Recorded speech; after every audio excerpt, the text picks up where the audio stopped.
India को cancer हो गया है। 2025 में India is going to be cancer capital of the world. Cancer बाजार में बिकता है और हम रोज खरीदते हैं। शुगर का कैंसर का सीधा कनेक्शन है। सीधा कनेक्शन। कैंसर क्या है और क्या करता है बॉडी में? आप अपने शरीर को प्रताड़ित करेंगे, बार बार करेंगे, बेबुनियाद बेतरतीब करेंगे तो कैंसर सेल बनेगा। यही कैंसर है। इंसुलिन कैंसर प्रोमोटर है। अच्छा। इंसुलिन जो हार्मोन है, हाँ, वो कैंसर बढ़ाता है। कैंसर बढ़ाता मतलब मीठा ज्यादा खाते हैं तो कैंसर का रिस्क ज्यादा बढ़ेगा। है। आम बीमारियों की तरह कैंसर भी एक ठीक होने वाली बीमारी है। पॉलिटिशियंस बहुत श्रूड, चालाक, होशियार कौम है। एक धंधा बन गया है लोगों को कैंसर के नाम पे डरा करके लूटने का। देखिए, ये बहुत बड़ा नेक्सस है। एमआरपी कौन डिसाइड करता है? Ministry of chemical and fertiliser. अच्छा, तो मैक्सिमम रिटेल प्राइस वहीं से तय कर दो, इससे महंगी दवा नहीं बिकेगी। कोई डॉक्टर नेता बनना चाह रहा है, कोई मिनिस्टर बनना चाह रहा है, कोई आईएएस बनना चाह रहा है, कोई प्रॉपर्टी डीलर बनना चाह रहा है, कोई बिजनेसमैन।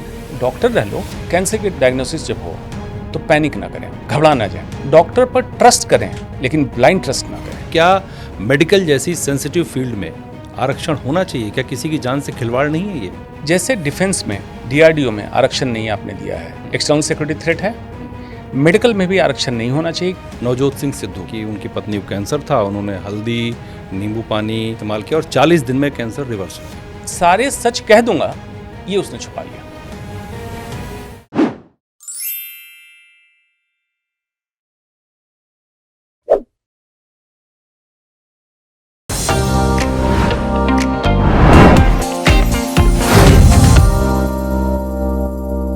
नमस्कार।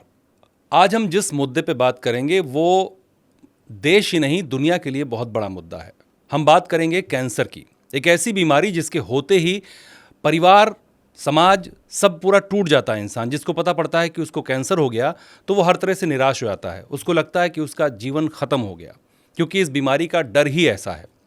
आज हमारे साथ बात करने के लिए हैं डॉक्टर अंशुमान कुमार, जिनसे हम इस मुद्दे पर बात करेंगे। बहुत स्वागत है सर आपका। धन्यवाद। मैं चाहूँगा कि सर आप एक बार दर्शकों को बताएं अपने बारे में थोड़ा सा, ताकि वो समझ सकें कि हम जिनसे बात कर रहे हैं वो कितने एक्सपर्ट हैं इस चीज़ के, और क्या वो सलाह जो आप देंगे वो लोग उसको अच्छे से फॉलो करें। ताकि शुरुआत तो यहाँ से की जाए कि कुछ नहीं, मैं एक इंसान हूँ। पढ़ाई डॉक्टरी की इसलिए लोग डॉक्टर बोल देते हैं। दूसरा, विज्ञान का विद्यार्थी हूँ, आज भी विद्यार्थी हूँ। आज भी मैं किसी चीज़ का अपने को एक्सपर्ट नहीं मानता हूँ। जितना आगे समय बीत रहा है, मतलब मेरी उम्र बढ़ रही है, अज्ञानता उतनी दिख रही है। लगता है ज्ञान का तो समुद्र है और हम तो कुछ नहीं जानते हैं। एमबीबीएस मैंने पटना मेडिकल कॉलेज ज्वाइन किया, तो आमतौर पे कोई भी डॉक्टर जब एमबीबीएस ज्वाइन करता है तो उसका अहंकार होता है, इसको नकारा नहीं जा सकता है। उसके पीछे वजह है अच्छा कि ऑल इंडिया का एग्ज़ाम क्वालिफाई करता है। 20 लाख 25 लाख लोग एग्ज़ाम दे रहे होते हैं, उसमें आपका सिलेक्शन होता है।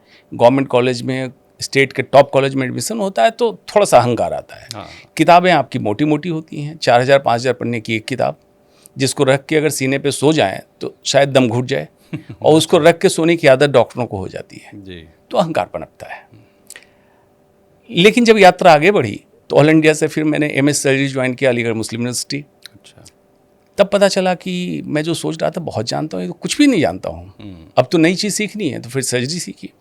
उसके बाद MCH मैजेस्ट्री सर्जरी एक डिग्री होती है सुपर स्पेशलाइजेशन के लिए। किस चीज़ के लिए? कैंसर सर्जरी के लिए। तो MCH कैंसर सर्जरी फिर मैंने अहमदाबाद से किया। MRCS एक डिग्री है स्कॉटलैंड में, एडिनबरा, वहाँ से MRCS किया। तो ये मेडिकल की सारी डिग्री इंडिया विदेश की हो गई। MRCS क्या हुई डॉक्टर साहब? Member of royal college of surgeon, Edinburgh. वो हमारे विश्व का सबसे पुराना सर्जन का कॉलेज है, royal college of surgeon Edinburgh. 570 साल से ऊपर हो चुका है उस कॉलेज को। अच्छा। हाँ, ओल्डेस्ट कॉलेज है। फिर मैं प्रैक्टिस में आ गया, दिल्ली में काम करने लगा। तो सरकारी अस्पताल में अलग समस्या थी, हम लोगों की ज्वाइनिंग नहीं हुई। चाहता था कि सरकारी मेडिकल कॉलेज जाऊं, पढ़ाऊं लोगों को, काम भी सिखाऊं और खुद भी काम करूं। लेकिन ठीक है, देश में जैसी नीति होगी, जो चाहते थे मैंने वैसा ही किया। मजबूरन प्राइवेट अस्पताल आना पड़ा। तो प्राइवेट अस्पताल जब आया तो ये अस्पताल तो लालाओं का होता है, बिल्कुल। तो ये लोग चलाते थे। कोई मीटिंग हो, जब मैं मीटिंग में बैठूं तो मुझे कैंसर की जानकारी तो थी, डॉक्टरी की जानकारी थी, लेकिन मैनेजमेंट की जानकारी नहीं होती थी। मुझे ऐसा लगता था कोई अनसुलझी पहेली है। तो फिर मैंने MBA कर लिया। अच्छा, हाँ, MBA कर लिया, ये भी अजब है कि आपने मेडिकल की पढ़ाई के बाद MBA उनकी बात समझने के लिए अच्छा, कि हेल्थ केयर का राजा तो डॉक्टर होता है, obviously। और राजा वहाँ फकीर की तरह बैठा कह रहा है कि मुझे नहीं समझ में आ रहा है CQI क्या है, MOM क्या है, बजट क्या है, फाइनेंस क्या है। प्राइवेट हॉस्पिटल तो इस पे चलता था। तो इसका तो डॉक्टर से लेना देना होना भी नहीं चाहिए, मुझे लगता है। हाँ, होना नहीं चाहिए, लेकिन काम कौन कर रहा है? अगर मान लीजिए कि आप कोई फैक्ट्री खोलते हैं तो आप मजदूर से काम कराएंगे। यहाँ तो पढ़ा लिखा डॉक्टर आपका मजदूर हो गया। तो भाई हमें उनकी भाषा समझनी थी, MBA किया। MBA जब कर लिया तो दिक्कत ये होने लगी कि कैंसर और डॉक्टरी की जानकारी मुझे थी, वो उनको नहीं थी, जो नॉन डॉक्टर वहाँ बैठे थे। Obviously उनको लेकिन नहीं। उनके विधा की जानकारी मुझे हो गई। हाँ, अब वो डरने लगे घपलेबाजी करने में, इधर उधर की बातें बनाने में। तो मेरे सामने एक्सेल शीट, टारगेट, इसकी बात करना बंद कर दिया उन लोगों ने। ये समझ में आ गया कि इसके सामने उल्टी पुल्टी बातें मत करो, जानता है। फिर मैं वातावरण, इन्वायरमेंट, पोल्यूशन, बहुत सारे जो नीति बनती हैं जिसके कारण स्वास्थ्य व्यवस्थाएं गड़बड़ हो रही है, उस पर मैं एक्टिवली इन्वॉल्व होता था।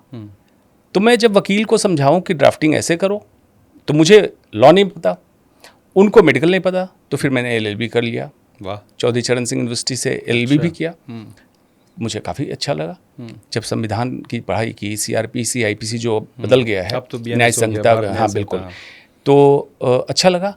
और मैं तो कहता हूँ कि एक बुकलेट भारत की तैयार होनी चाहिए जिसमें हर नागरिक को उनके संविधान के बारे में, अधिकार के बारे में बेसिक जानकारी, कि रोड पे चल रहे हैं, पुलिस ने रोक लिया तो आपके पास कानूनी क्या हक है, रोक सकता है, नहीं रोक सकता है, आपकी गाड़ी की चाबी छीन लेता है, ये जानकारी होनी चाहिए। बिल्कुल। इतना तो आपको कानून पता होना चाहिए। फिर एक डिग्री मैंने की पोस्ट ग्रेजुएशन क्वालिटी मैनेजमेंट, देखते होंगे NABH, ISO लिखा होता है, वो भी मैंने किया कि क्वालिटी स्टैंडर्ड क्या होना चाहिए।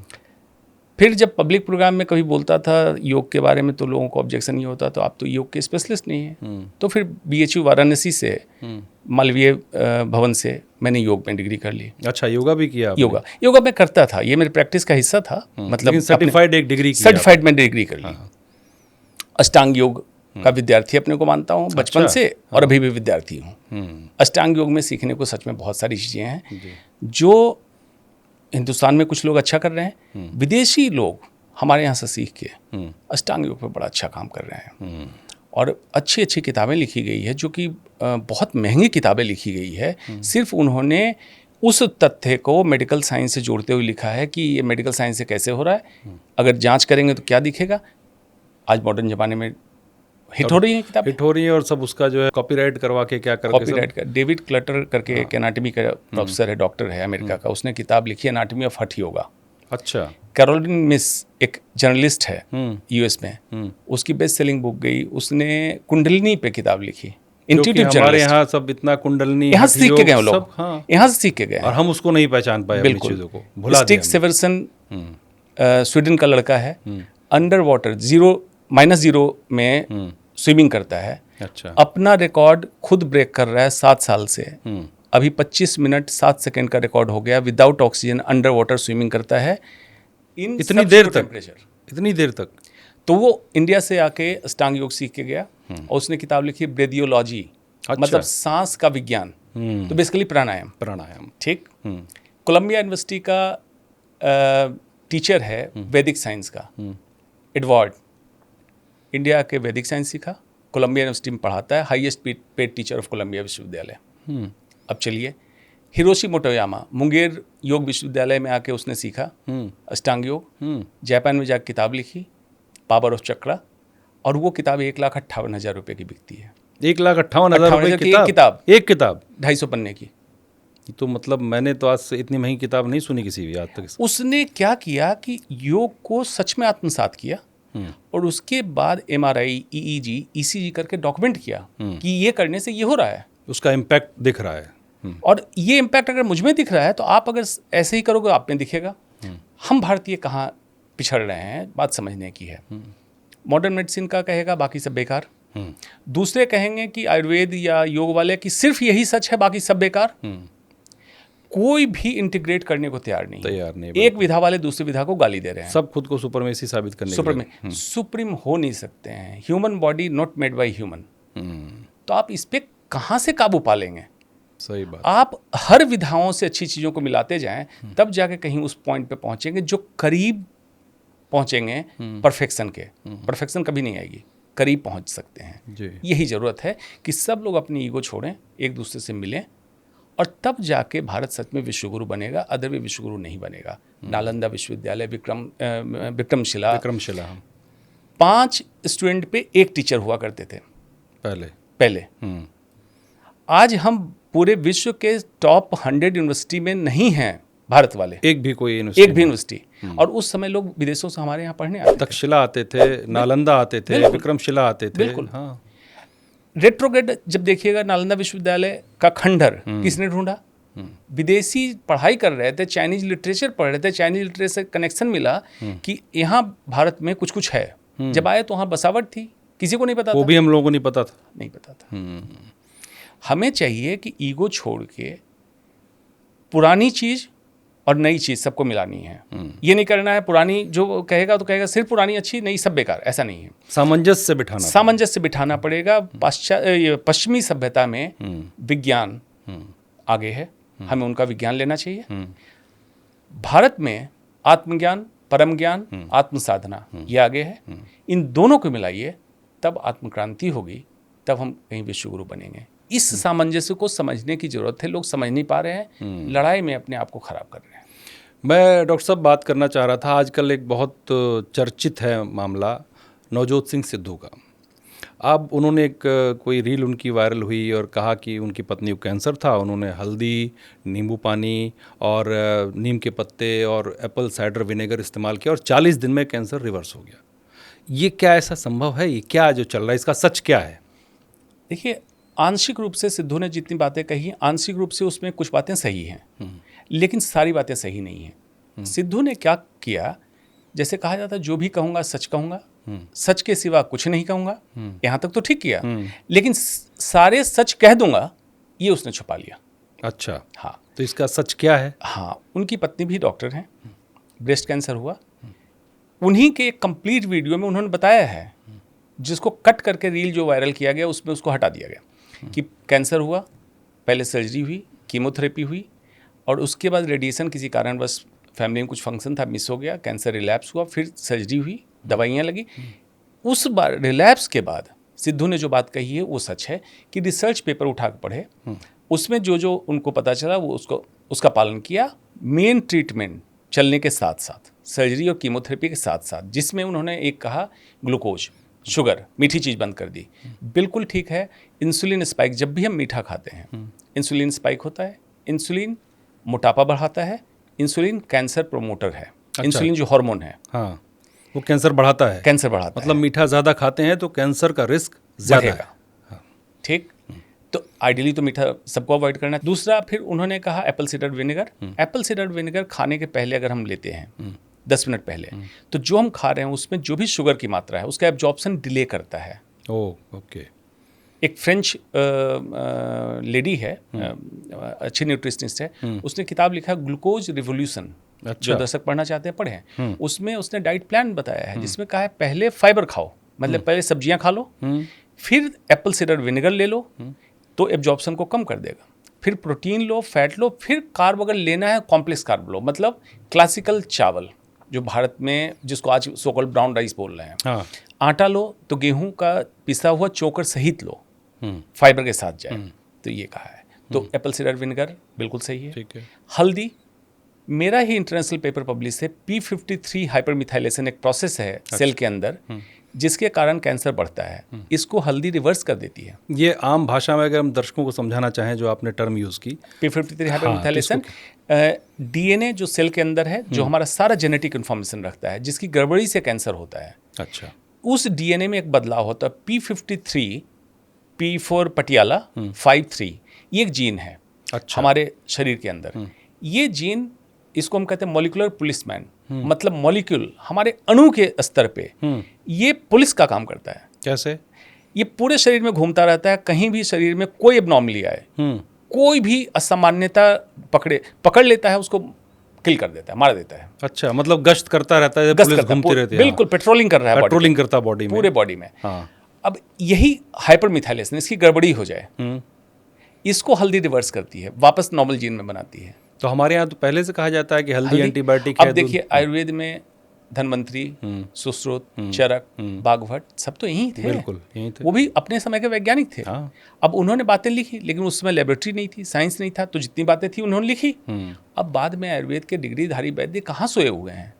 कोई नहीं, उस पर बात ही नहीं करता, बात नहीं कर रहे हैं। नहीं। भगवाधारी व्यापारी कुछ भी लेके आके कहता है, आयुर्वेद के डॉक्टर चुप रहते हैं। उनको खंडन करना चाहिए। जैसे हमारे मॉडर्न साइंस में कोई कंपनी का मालिक आके कहे कि कैंसर का इलाज इस दवाई से करो, हम लोग अगले दिन ऑब्जेक्ट करें, तुमने क्या डॉक्टरी पढ़ी है, नीट एग्जाम क्वालिफाई किए हो, कैसे तुम बोल रहे हो? तो हमारे आयुर्वेद के डिग्रीधारी वैद्य को आगे आना चाहिए। आज के ज़माने के हिसाब से टेक्नोलॉजी को एक्सेप्ट करें, इन्वेस्टिगेशन को एक्सेप्ट करें, और सब मिलें। मॉडर्न मेडिसिन, एलोपैथ 6 विधाएं हिंदुस्तान में हैं। मॉडर्न मेडिसिन, आयुर्वेद, होम्योपैथ, यूनानी, सिद्धा, नेचुरोपैथ, 6 विधायक के लोग मिले, जिसकी जो अच्छाई है साथ साथ चलें। अभी लड़ाई क्या है? या तो आयुर्वेद के डॉक्टर को ब्रिज कोर्स करा के मॉडर्न मेडिसिन के अस्पताल में नौकरी पे लगा देते हैं, तुम क्रोसिन लिखो। हाँ, कर रहे हैं। हाँ। या मॉडर्न मेडिसिन का डॉक्टर कोई आयुर्वेद पे बोलता, कहता है ये क्या बोलेगा, ये आयुर्वेद थोड़ी जानता है। हाँ, ये होता है। भाई किसी को कोई बपौती है। और मैं तो हर समय कहता हूं कि हिप्पोक्रेट 462 BC में ऑर्गेनाइज किया मॉडर्न मेडिसिन, जिसकी प्रैक्टिस हम लोग करते हैं, वो कहा जाता है फादर ऑफ मॉडर्न मेडिसिन। लेकिन भारत में प्रैक्टिस करने वाला हर चिकित्सक धन्वंतरी, चरक, सुश्रुत का वंशज है, हिप्पोक्रेट का वंशज नहीं। हम भारतीय हैं। बिल्कुल। विधा हम प्रैक्टिस में मॉडर्न करें, आयुर्वेद करें, ये करें, तो जरूरत क्या भाई? ये मेडिकल साइंस जो कहते हो, मेडिकल साइंस की बजाय ह्यूमन साइंस कहो। किस तरह से स्वस्थ व्यक्ति को स्वस्थ रखने में हम मदद कर सकते हैं, सबका एम ये होना चाहिए। बिल्कुल। फिर लड़ाई किस बात की है? लड़ाई इसलिए है इनकॉम्पिटेंट लोग हर जगह भर गए हैं। अब इनकी जो अपनी असमर्थता है, उसको करने के लिए या तो दूसरे की लकीर छोटी करके तुम अपने को बड़ा कर सकते हो। अपनी लकीर बड़ी नहीं करनी है। अपनी लकीर बड़ी करने में मेहनत है, सही बात है। तो अपनी लकीर बड़ी करो ना। हाँ। और ये लकीर बहुत बड़ी हो जाएगी और 6 विधाओं के लोग मिले, सामंजस्य स्थापित करें कि हमारे पास एक हाइपरटेंशन का मरीज आया, एक डायबिटीज का है, कैंसर, कैसे सब मिलके हम इसका काम करें। सर्जरी जहाँ करनी सर्जरी करनी पड़ेगी, करो। अगर एक्यूट इमरजेंसी में कोई आया है, हार्ट अटैक लेके आया, तो मॉडर्न मेडिसिन उसको स्ट्रेप्टोकाइनेज देगा, दो, लेकिन अब दोबारा ना हो, इसके लिए कैसे करें? उसी दिन से काम चालू करो। वेलनेस पर बात करें। वेलनेस, अब वेलनेस लॉन्जेविटी पे आप देखिए कि क्लेवेंट क्लिनिक का चीफ है, वेलनेस क्लिनिक का, रॉयजन, उसने डिक्लेयर किया कि उसकी एज है ऑफिशियली 73। अच्छा। लेकिन बॉडी एज है 52। अच्छा, इतना फर्क है? हाँ, 21 साल का गैप। 21 साल का। तो एक टेलीविजन प्रोग्राम पे मैं कर रहा था, तो उन्होंने जब बताया बॉडी एज कैलकुलेट करने की मशीन आती है, हाँ, जिसमें कि आजकल वेइंग मशीन में भी होता है, दिखा। एग्जैक्टली वही मशीन है। हाँ, BNI बेस्ड मशीन होती है। एग्जैक्टली। हाँ, मेरी, अब मैं तो मर्द हूँ, औरतें छुपाती है, मुझे छुपाने की जरूरत नहीं। मेरी एज है क्रोनोलॉजिकल एज, मतलब बर्थ सर्टिफिकेट 52। बायोलॉजिकल एज जिसको कहते हैं, उसको आप क्रोनोलॉजिकल एज अच्छा, कि जो डेट ऑफ बर्थ से है। अच्छा, ठीक है।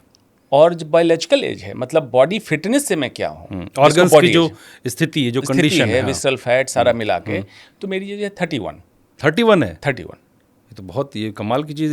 इसका वजह क्या है? हाँ, तो चर्चा कर लेंगे। तो मैंने जब कहा कि माइकल रॉयजन का भी जो गैप है वो गैप है, तो उन्होंने कहा कि बेकार हम बात कर रहे हैं। आप तो उनसे भी ज़्यादा गैप है। हाँ, तो 21 साल का आपका। उन्होंने एंकर ने यही कहा कि हम बेकार अमेरिका की बात करें, यहाँ है। हाँ। अब मैं कहता कि नहीं, मैं तो मॉडर्न मेडिसिन का डॉक्टर हूँ, सिर्फ दवाई लिखने की बात करूंगा, तो गलत हो जाता। बिल्कुल सही बात। पहले मैं फिट हो जाऊं, मैं उसको करके देखूं कि वाकई ये काम करता है, और साइंस के पैरामीटर पे। हाँ, वो फिर मैं दूसरे कराऊं। अभी 9 डॉक्टर मेरे पास इनरोल हैं, जिनको डायबिटीज की समस्या, हाइपरटेंशन की समस्या थी, वापस हो गई, रिवर्स हो गई। मॉडर्न मेडिसिन कहता है कि डायबिटीज रिवर्स नहीं होता। मैं फॉल्स क्लेम नहीं करूंगा। मुझे इससे प्रैक्टिस से पैसे नहीं कमाने हैं। मैं कैंसर सर्जन हूं, मैं पैसा कमा रहा हूं। मैंने ये करके दिखाया कि ये मॉडर्न मेडिसिन का मिसकंसेप्शन है। डायबिटीज, टाइप 2 डायबिटीज, टाइप 1 नहीं। टाइप 1 तो इंसुलिन डिपेंडेंट, छोड़ दीजिए, जेनेटिक है। टाइप 2 डायबिटीज रिवर्स हो सकती है, ओबेसिटी रिवर्स हो सकती है, हाइपरटेंशन रिवर्स हो सकता है।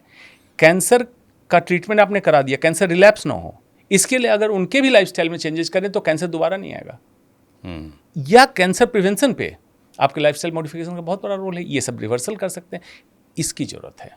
कैंसर डॉक्टर साहब होता क्या है, एक सामान्य भाषा में किसी को समझना हो तो कैंसर क्या है और क्या करता है बॉडी में ये? बहुत अच्छा सवाल है। इसको पहले तो क्लासिकल डेफिनेशन बताते हैं। Abnormal purposeless growth of our own body cell with a potential to migrate from one organ to another is cancer. अच्छा।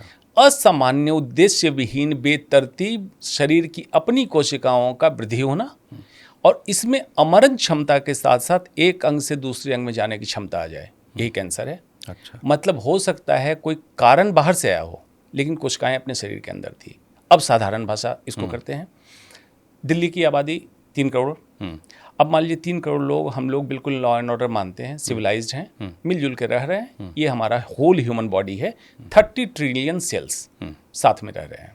सब एक दूसरे की रेस्पेक्ट करता है, कोई रेड लाइट नहीं जंप करता है, सिग्नल फॉलो करता है, सब ठीक चल रहा था। मतलब शरीफ शहरी की तरह सब रहते हैं। शरीफ शहरी की तरह। अब इसमें से कुछ बन गए आतंकवादी। अच्छा। अब ये अपने लोगों को मारना चालू किए, एक स्टेट से दूसरे स्टेट जाने लगे, एक कंट्री से दूसरे कंट्री जाने लगे, वहां भी मारना चालू किए, आतंकवादी हो गए। ये कैंसर है। तो जैसे आतंकवादी बना क्यों? ये इसी कारण से बहुत क्षुब्ध रह रहा था बहुत दिनों से। आप उसको प्रताड़ित किए जा रहे थे, बार बार आतंकवादी बनता था, लेकिन पुलिस फोर्स जो हमारा शरीर का डिफेंस सिस्टम था वो उसको कंट्रोल करता था, मार देता था। एक समय ऐसा हुआ कि इसने चकमा देना सीख लिया। अब डिफेंस सिस्टम को पता ही नहीं चला कि आतंकवादी बना, अब बन के लोगों को मारना चालू कर दिया, वो कैंसर है। तो आप अपने शरीर को प्रताड़ित करेंगे, बार बार करेंगे, बेबुनियाद बेतरतीब करेंगे, तो कैंसर सेल बनेगा, पनपेगा, फिर एक अंग से दूसरे अंग में भागेगा, यही कैंसर है। तो मेरा अगला सवाल इसी से है कि ये प्रताड़ना क्या है जो हम आजकल कर रहे हैं, जाने अनजाने जैसे भी है, वो शरीर की प्रताड़ना हम कैसे कर रहे हैं, वो समझना ज़रूरी है लोगों के लिए। Unplanned, unwanted, unneeded. अब इसको समझ लें लोग।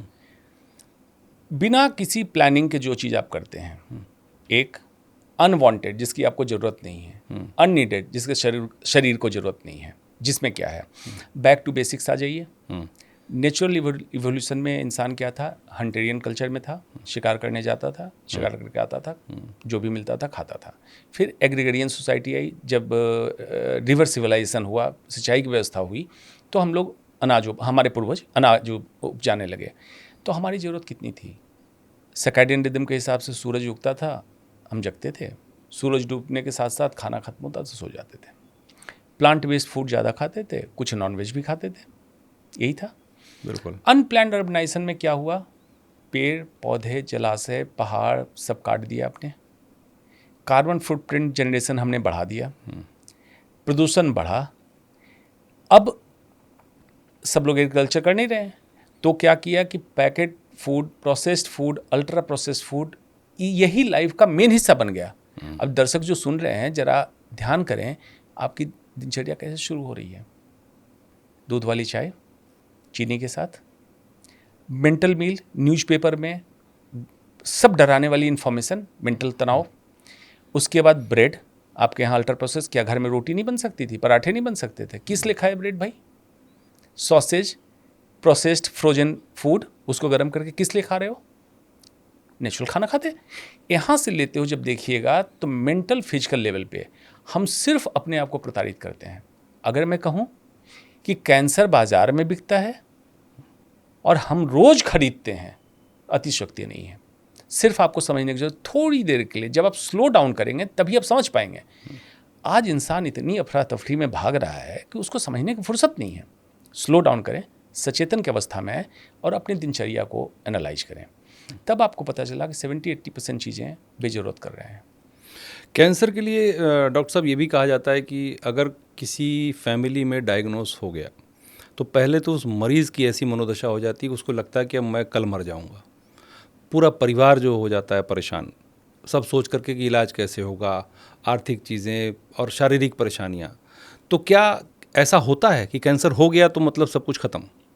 MCH कोर्स जब मैंने ज्वाइन किया कैंसर सर्जरी का, Ahmedabad Gujarat cancer research institute, library गया, पहले दिन पहली किताब पे जो नज़र पड़ी थी, किताब का नाम था कैंसर एंड इमोशन। पहले पेज पे उस पे जो लाइन लिखी हुई थी, 50% of the patient dies the moment you declare cancer. ऐसा क्यों? अब डाइज का मतलब फिजिकल डेथ नहीं थी, हाँ। मतलब उसकी मानसिक स्थिति, पैसे की चिंता, परिवार की चिंता, इनकम बंद, तो 50%। अब नेक्स्ट लाइन क्या लिखी उसने, being oncologist you have to hold the hand. Cancer specialist होने के नाते तुम्हें इसकी जानकारी, तुम उसका हाथ पकड़ो, मदद करो उसकी, और उसको उससे निकाल के तुम ही ला सकते हो। इलाज तो बाद में करना, पहले जो 50% डेथ है उससे निकाल के वापस लाओ। क्यों? कैंसर की पहली अवधारणा, कैंसर ठीक नहीं होता है, अवधारणा है ये। अच्छा। आम बीमारियों की तरह कैंसर भी एक ठीक होने वाली बीमारी है, और उससे ज़्यादा इंपॉर्टेंट रोकथाम वाली बीमारी है। कैंसर को हम रोकथाम कर सकते हैं, अच्छा। अर्ली डिटेक्शन करें, अर्ली स्टेज में पता चले तो हम ठीक कर सकते हैं। सिर्फ हमें हॉलिस्टिक अप्रोच की ज़रूरत है। दूसरा, कैंसर का इलाज बहुत महंगा होता है। दूसरी अवधारणा, हाँ। अवधारणा क्यों बोल रहा हूँ, महंगा सस्ता की बात तब होगी ना जब आपको अपने पॉकेट से पैसे खर्च करने हों। तो पॉकेट से पैसे कहाँ लगेंगे? प्राइवेट अस्पताल में। हाँ। तो गवर्नमेंट हॉस्पिटल में, सरकारी अस्पताल में व्यवस्था क्यों नहीं है? अगर मान लीजिए पब्लिक डिमांड करती है मुझे राम मंदिर चाहिए, मिला ना, 370 हटाओ, ये कंट्रोवर्शियल मामला है कंट्री के लिए, हटा। पॉलिटिशियंस बहुत श्रूड, चालाक, होशियार कौम है, वो आपको देंगे, आपको मांगने की जरूरत है। पब्लिक मांगे कि स्वास्थ्य हमारी प्राथमिकता है। तो ये कैंसर के इलाज की व्यवस्था भी, और कोई भी महंगे इलाज की व्यवस्था सरकारी अस्पताल में होगा। जब मैं MBBS का छात्र था तो किसी स्टेट में किसी बीमारी का इलाज कहीं नहीं हो रहा, मेडिकल कॉलेज रेफर कर दो। बिल्कुल। आज बताइए कि कौन सा मेडिकल कॉलेज है? नहीं, आजकल तो बड़े बड़े अस्पतालों की चेन के नाम लिए जाते हैं कि वहाँ चले जाओ, वहाँ चले जाओ, फलानी जगह चले जाओ। ये कब आपके आंखों के आगे पर्दा डाल दिया गया, आपने इसको एक्सेप्ट कर लिया। तो अगर मैं कहूँ कि ये नेक्सस है नीति निर्धारक, पॉलिटिशियंस और कॉर्पोरेट हाउसेस के बीच में, तो कोई बड़ी बात नहीं है। तो भैया ये मेडिकल लॉबी जो है इसके पीछे बहुत ज़्यादा काम कर रही है। इसका मतलब एक धंधा बन गया है लोगों को कैंसर के नाम पे डरा करके लूटने का। देखिए ये बहुत बड़ा नेक्सस है। ये अमेरिका से लेके पूरे विश्व में फैला हुआ है। ये छोटा नेक्सस नहीं है। सबको मालूम है तंबाकू से कैंसर होता है, तो तंबाकू बंद कर दो।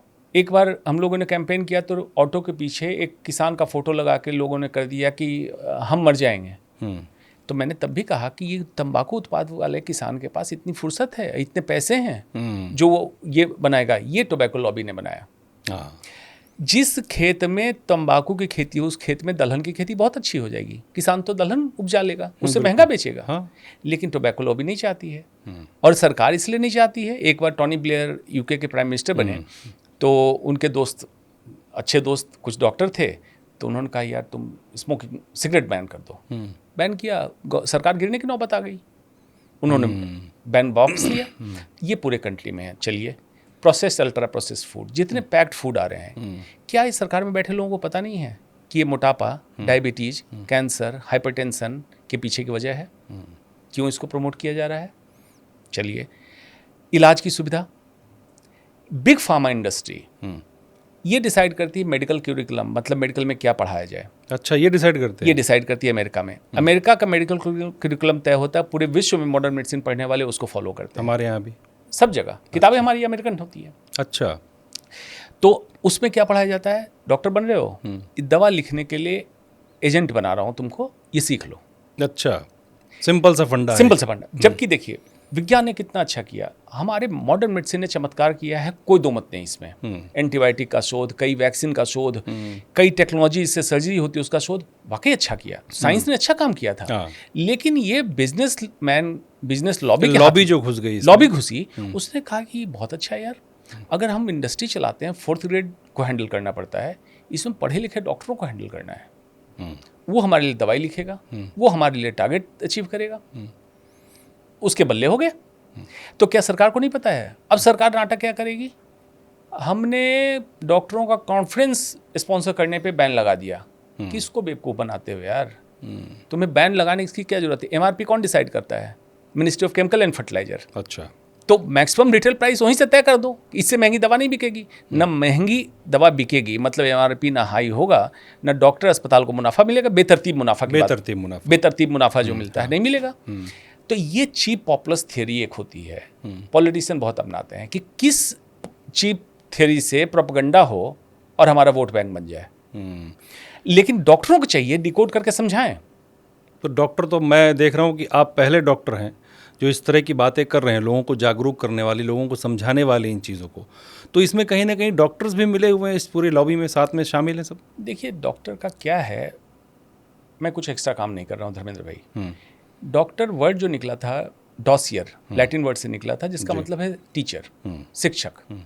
डॉक्टर का एक्चुअल मतलब था teacher, to teach the society, keep the society happy healthy. और उसका कोई बीमार हो तो उसका इलाज भी कर देंगे, बिल्कुल यही हमारा रोल था। लेकिन रोल रिवर्सल हमारा कराया गया।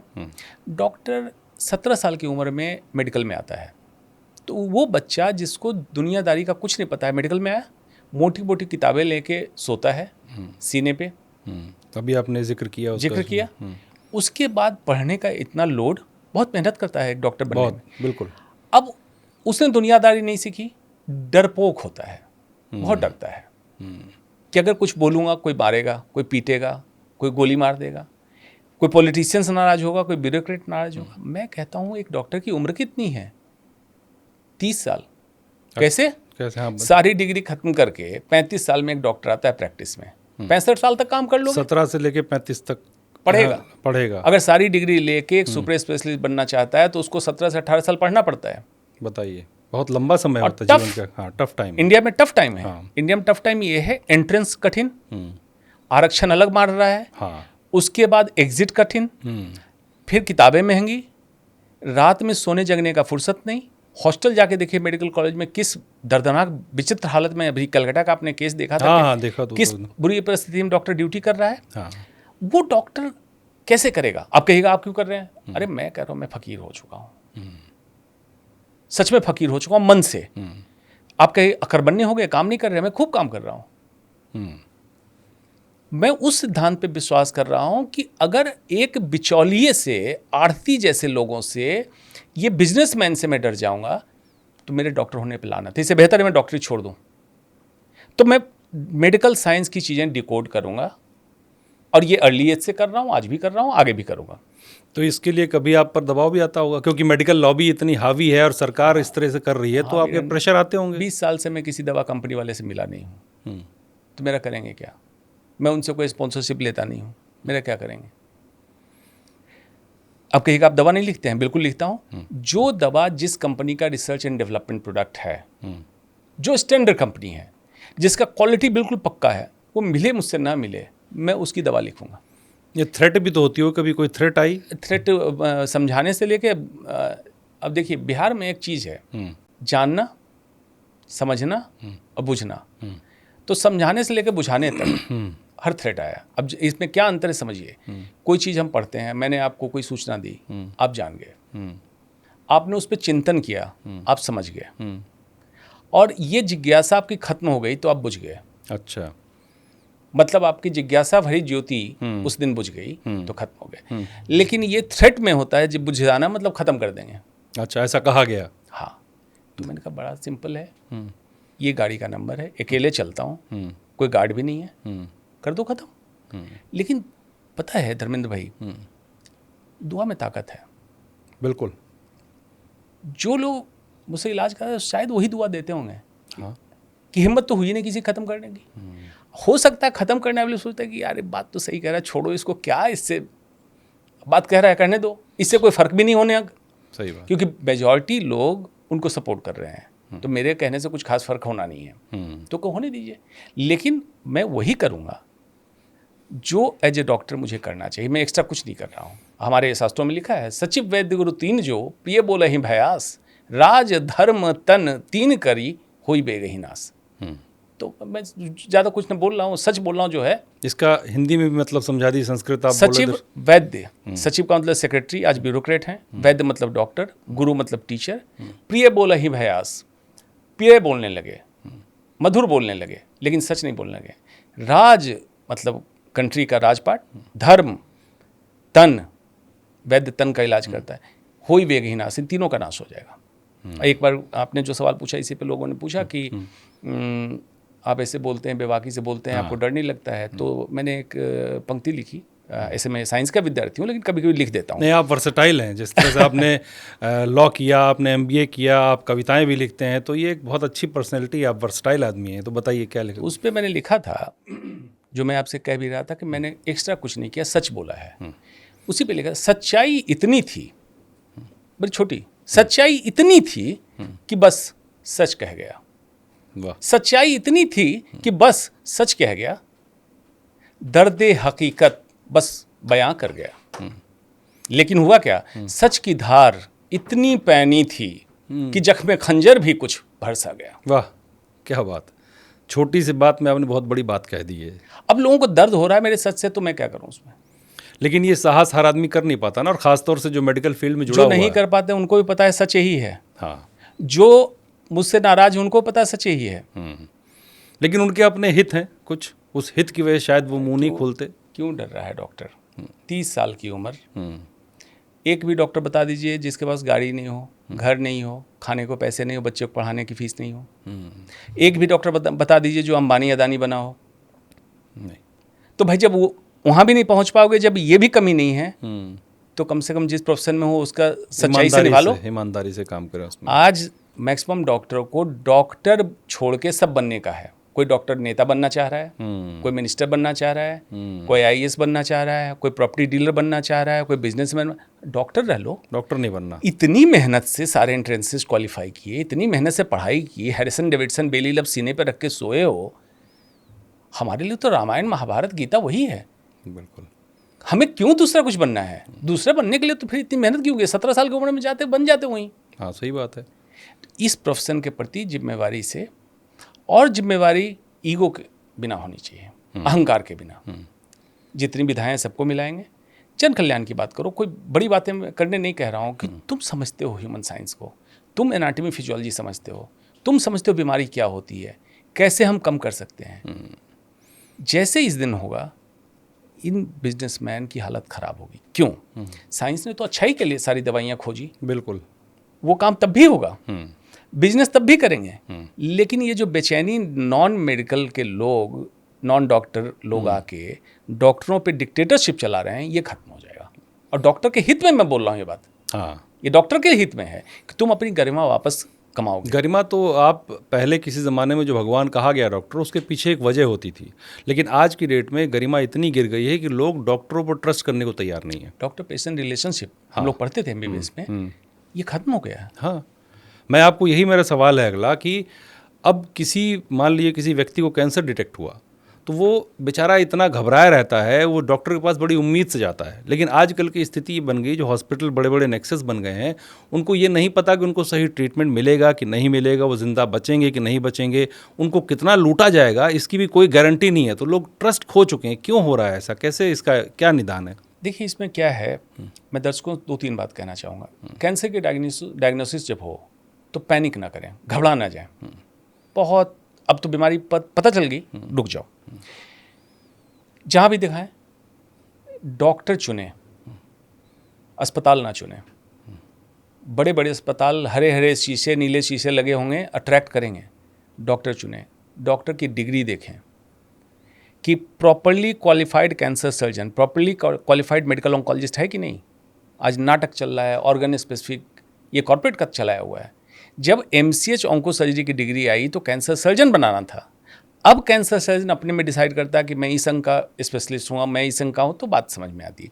आज कहा जाता है GI वाले को गैस्ट्रो का, पित्त की थैली का भी ऑपरेशन करेगा, साथ में कैंसर का भी करेगा, तो ये तो रिजल्ट अच्छा नहीं देगा। नहीं देगा, बिल्कुल। तो प्रॉपरली क्वालिफाइड डॉक्टर चुने, कोशिश करें गवर्नमेंट कॉलेज का डॉक्टर हो, डोनेशन से ना पढ़ा हो। अब बातें बुरी लगती है लोगों को, तो लगे, लेकिन भाई जो गवर्नमेंट कॉलेज में गया तो नेशनल से बात, उसका IQ लेवल बेटर था आपसे ज़्यादा मेहनत करके आया, तो उसको माइलेज मिलना चाहिए। उसके बाद सेकेंड ओपिनियन जरूर लें। एक डॉक्टर को आप मिले, मैं ये नहीं कह रहा हूँ कि आप अविश्वास करें, सेकेंड ओपिनियन लें, 2-3 जगह 2-3 लोगों से मिलें, डॉक्टरों से पूछें। डॉक्टर पर ट्रस्ट करें, लेकिन ब्लाइंड ट्रस्ट ना करें। डॉक्टर से इंटीग्रेशन इंक्वायरी ना करने के बजाय अज्ञानता दिखाते हुए बताएं कि डॉक्टर साहब आपने पढ़ा है, अच्छा ये करना है तो क्यों करना है। डॉक्टर अगर इरिटेट हो गया आपके सवाल पे तो मतलब कुछ छुपा रहा है, हाँ, या इनकॉम्पिटेंट है, उसको जवाब देना चाहिए था। इसमें कुछ लोगों की शिकायत आती है कि डॉक्टर साहब आपके लिए हम दिखाने आए थे लेकिन आप नहीं मिले, जूनियर मिले। भाई देखिए, आपने अस्पताल में घंटी बजा के कॉल सेंटर से अपॉइंटमेंट लिया, मैं बैठा था, वहाँ कॉल सेंटर में। मैं सर्जन हूँ, हाथ में ग्लव्स में खून लगा, मैं ऑपरेशन कर रहा हूँ। अब उसने अपॉइंटमेंट आपको दे दिया, अब मैं ऑपरेशन को प्रायोरिटी दूँ कि आपको प्रायोरिटी दूँ? ऑब्वियसली आप तसल्ली से मुझसे ही मिलना चाहते हैं, तसल्ली से आप मिलिए। तब मैं ना मिलूँ, तब मैं समय ना दूँ, तो एक बात है। ये हो गया। तो इसको ऐसे समझें आप, जैसे गीता में कृष्ण ने कहा अर्जुन को कि अर्जुन, मैं जो कह रहा हूँ तुम करो। लेकिन हमारा भारत शास्त्रार्थ का देश है। हाँ, अर्जुन ने डिबेट किया, 18 अध्याय गीता के लिख दिए गए। क्यों लिखे गए? कि ऐसा नहीं अर्जुन ब्लाइंड ट्रस्ट कृष्ण पे करने लगा। उसने कहा मेरे रिश्तेदार हैं, मैं कैसे तीर चला दूं? तो अर्जुन को कृष्ण ने समझाया। इसी तरह से शास्त्रार्थ, डॉक्टर ऑन्कोलॉजिस्ट आपका कृष्ण हो, आप अर्जुन शास्त्रार्थ करें। और अगर वाकई कृष्ण मिल जाए आपको, तो रथ उसके हाथ में दे दें, सारथी उसको बना दें। आप जहाँ कहता है वो तीर मारते जाएं, सफलता मिलेगी। लेकिन आज लेकिन न डॉक्टर कृष्ण, साहब यही मैं कहना चाह रहा था, कृष्ण ढूंढना बहुत मुश्किल आज हो न गया। कृष्ण मिल रहा है, इसलिए अर्जुन बन नहीं रहे हैं। तो कृष्ण जब मिले तो अर्जुन बन जाइए। इसलिए मैंने कहा ट्रस्ट करो, ब्लाइंड ट्रस्ट मत करो।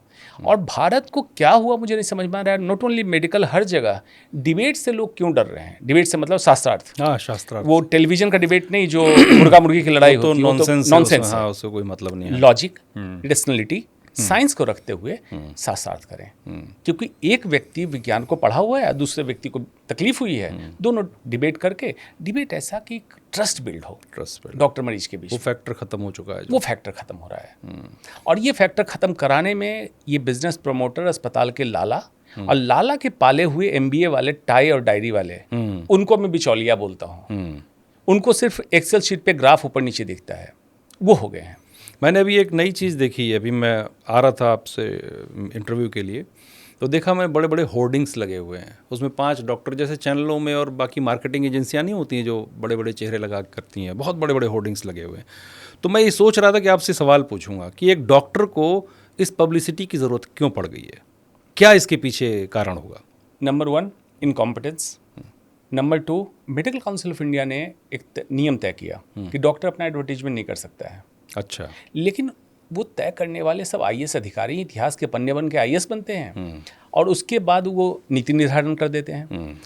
अब उन्होंने कह दिया कि अस्पताल कर सकता है, क्योंकि हॉस्पिटल एक बिजनेस हब है, ऑर्गेनाइजेशन है। किसका एडवर्टीजमेंट कर रहा है? डॉक्टर का कर रहा है ना, या फैसिलिटी का कर रहा है? तुम एक बात बताओ, तुम क्या चाहते हो? बीमारी बढ़े? अब बीमारी बढ़ा के तुम एडवर्टाइज कर रहे हो कि हम, अच्छा, और एडवर्टाइजमेंट मैंने देखा, आपने सही कहा, पैकेज लिखा होता है होर्डिंग पे कि इतने का पैकेज। सामान बेच रहे हो। अच्छा ही लग रहा है, सामान बेच रहे हो तुम। अगर डॉक्टर क्रीडेंशियल वाला है, डॉक्टर इनकॉम्पिटेंट नहीं है, डॉक्टर कोने में बैठा है, जंगल में बैठा रहेगा, मरीज ढूंढ के पहुंच जाएगा उसको। बिल्कुल। एडवर्टीजमेंट किस लिए किया? यही तो वजह ये बिचौलिए कर रहे हैं। अच्छा। बिचौलिया आज टेलीविजन बेच रहे थे, घड़ी बेच रहे थे, मैगी बेच रहे थे, नूडल्स बेच रहे थे, हमाम साबुन बेच रहे थे, वो आके हेल्थ केयर में आ गए। तो वही समझेंगे। वो डॉक्टर को बोलते हैं प्रोडक्ट। आप सोचिए, डॉक्टर प्रोडक्ट है कि प्रोडक्ट ऑन्कोलॉजी मार्केटिंग है, प्रोडक्ट कार्डियोलॉजी मार्केटिंग है। क्या पागलपन है। और डॉक्टर शौक से अपना थोपड़ा देता है कि हाँ मेरा लगा दो। हाँ, दे ही रहे। किस लिए कर रहे हैं ये? यही तो लोग, यही सवाल मेरे दिमाग में आया उसको देखकर। ये देखिए, कानून अधूरा बनता है, अगर कानून पूरा बने तो ये खत्म हो जाएगा। इनकॉम्पिटेंस की बात मैंने कही। हाँ। या डॉक्टर डोनेशन दे के पढ़ने गया तो करोड़ों रुपए लगा दिए। अब वो करोड़ों रुपए की उगाही करना चाह रहा है। एक बचपन में मैं बताऊं, मेरा मेडिकल में सिलेक्शन हो गया। एक मेरा दोस्त था, उसके पिताजी भी डॉक्टर थे, छोटे शहर से हम लोग आते हैं, तो उसका सिलेक्शन नहीं हुआ, तो उसको नेपाल उस समय MBBS करने के लिए उसके पिताजी ने भेजा 6 लाख रुपए देके। मैं पटना मेडिकल कॉलेज में MBBS कर रहा था, तो बीच में आया हम लोग पढ़ने के लिए, एनाटमी में बोन्स की ज़रूरत होती थी। अच्छा। कैडेवर के बोन्स की, तो लेने के लिए आया था। तो ये वाक्य समझना चाहिए, आज के विद्यार्थी को भी समझना चाहिए। तो उसने क्लियरली कहा कि देखो, मेरे पिताजी 6 लाख रुपए लगा के जो ज़बरदस्ती भेज के मुझे पढ़ा रहे हैं, मेरी इच्छा है नहीं, क्योंकि वो डॉक्टर हैं, वो चाहते हैं डॉक्टर बनो, इसलिए ये 6 लाख मुझे दे देते, मैं अच्छा बिजनेस कर लेता। तो मुझे बात उसकी अच्छी लगी।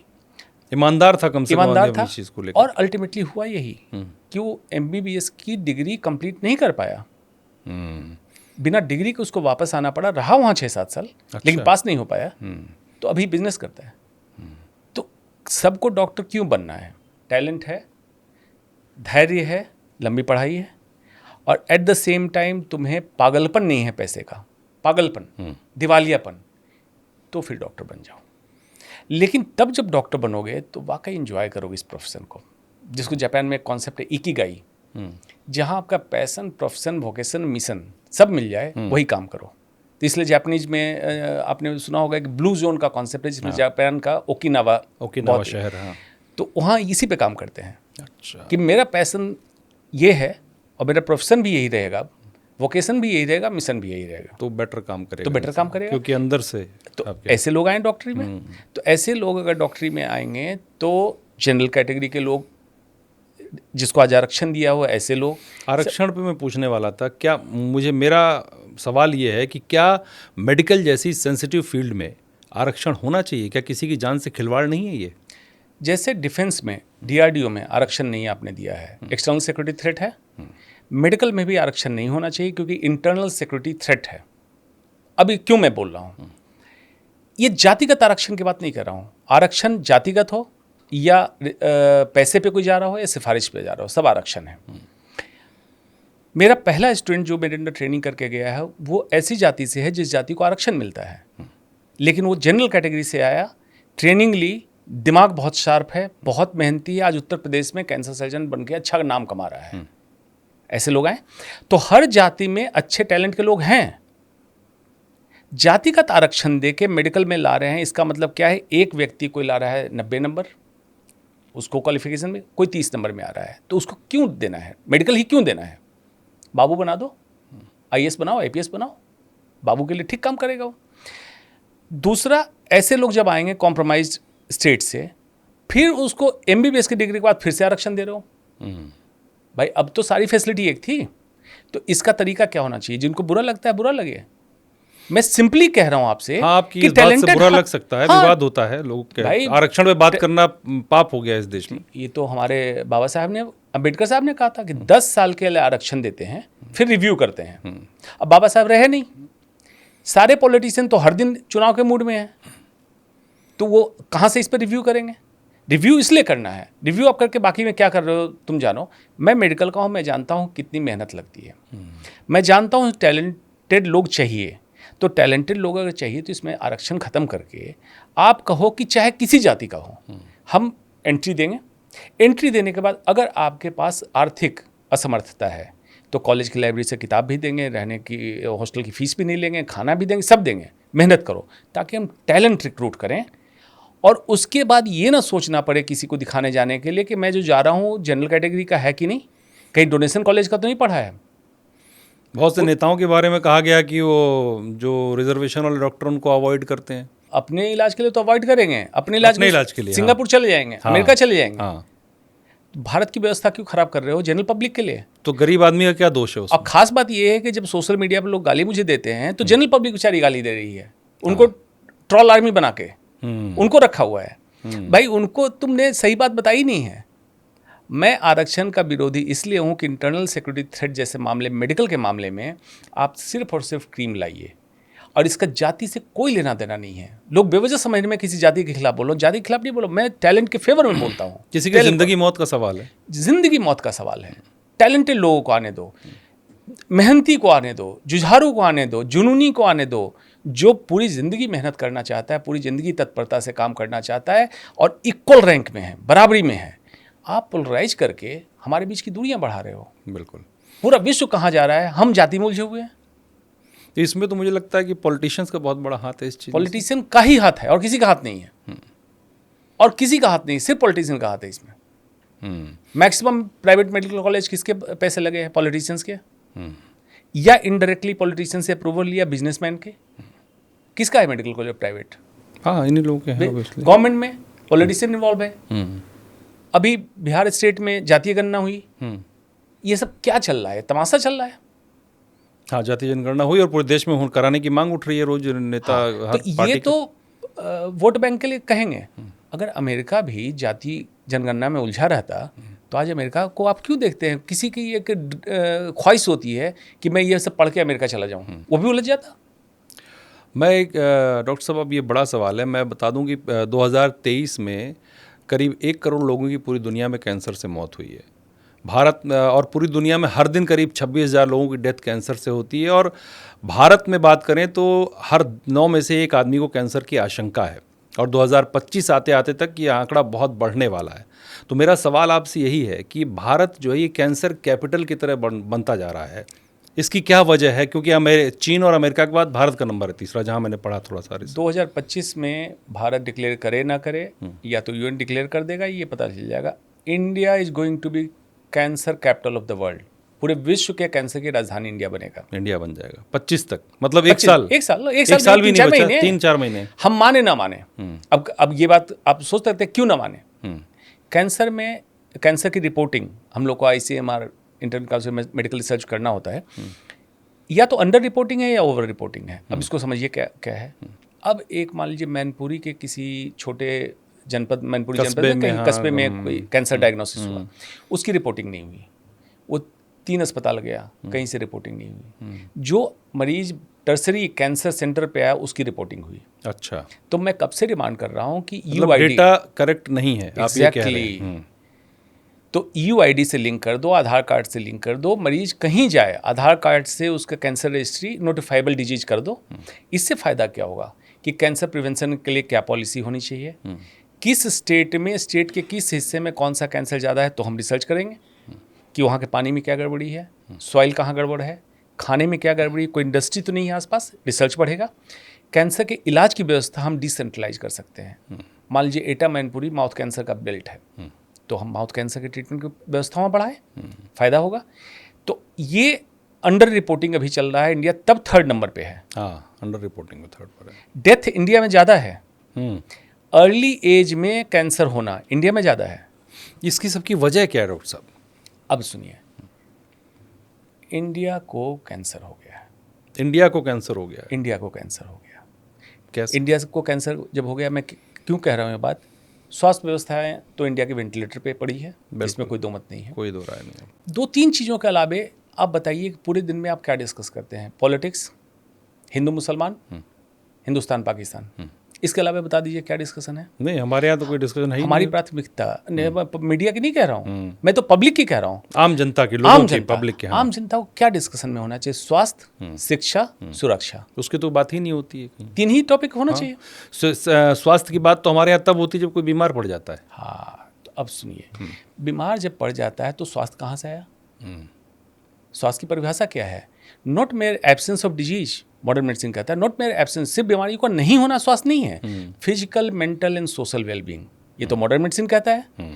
आयुर्वेद हमारा कहता है सम दोष सम अग्निश्च सम धातु मलह क्रिया प्रसन्न आत्मेंद्रिय मनः स्वस्थिति विधीयते। मतलब सारे मल दोष क्रियाओं का सम अवस्था में होना, न बढ़ा न कम होना, जैसे इम्यूनिटी बढ़ा दो इम्यूनिटी कम, ऐसा नहीं, बराबर होना। प्रसन्न आत्मेंद्रिय मनः, आत्मा इंद्रिय और मन प्रसन्न हो, इसको स्वास्थ्य कहते हैं। तो ये कौन सी स्थिति है? आपका हॉस्पिटल जिसको आप कहते हैं हेल्थ केयर, तो वहाँ पे कौन से हेल्थ की बात होती है? बीमारियों की बात होती है। हार्ट का अस्पताल चल जाए, कैंसर का अस्पताल चल जाए, तो अस्पताल का नाम एक्चुअली सिक केयर होना चाहिए, हेल्थ केयर नहीं होना चाहिए। हेल्थ केयर नहीं होना चाहिए। Ministry of health and family welfare, स्वास्थ्य एवं परिवार कल्याण मंत्रालय, तो कौन से परिवार के कल्याण की बात कर रहे हैं, किस स्वास्थ्य की बात कर रहे हैं? इस परिभाषा के हिसाब से वो तो बीमारियों की बात कर रहे हैं, बीमारी की बात कर रहे हैं। एम्स खोल देंगे, एम्स में क्या व्यवस्था है इलाज की? स्वास्थ्य की व्यवस्था नहीं है। कौन सा हेल्थ इंश्योरेंस आप लेते हैं जो कहता है कि धर्मेंद्र भाई आप बिल्कुल स्वस्थ हैं, आप जरा चेकअप करा लीजिए और डॉक्टर से टिप ले लीजिए, वेलनेस एंड लॉन्जिविटी प्रोग्राम में क्या क्या करना, मैं स्पॉन्सर कर रहा हूँ हेल्थ इंश्योरेंस। नहीं कर रहा है, बीमार होंगे तो भर्ती होइएगा तो हम पैसा दे देंगे। तो इसका नाम होना चाहिए सिक इंश्योरेंस, और हेल्थ इंश्योरेंस सेपरेट होना चाहिए। अस्पताल के किस कोने में वेलनेस एंड लॉन्जिविटी की बात होती है? नहीं, कहीं नहीं हो रही है, वेलनेस की बात तो है ही नहीं, है ही नहीं। जब अमेरिका का GDP हमसे इतना ज़्यादा है और उसका 16% वो हेल्थ पे खर्च कर रहा है, तब भी उसका हेल्थ केयर ब्रोकन सिस्टम है अमेरिका का, बिल्कुल खत्म है। इंडिया का GDP कम, उस GDP का 1.9% हेल्थ बजट, सिर्फ 1.9 1.9%, और उस 1.9% का 1.2% रिसर्च, उस 1.9% का 0.6% रोकथाम पे, मतलब वेलनेस प्रोग्राम पे। और आपकी आबादी और अमेरिका की आबादी में फ़र्क कितना है? बस, तो पहला तो यही समझ लीजिए, जो आपने पूछा कैंसर क्यों बढ़ रहा है, तो हम रोकथाम की कोई बात नहीं कर रहे हैं, प्रिवेंशन स्वास्थ्य हमारे चर्चा में नहीं है।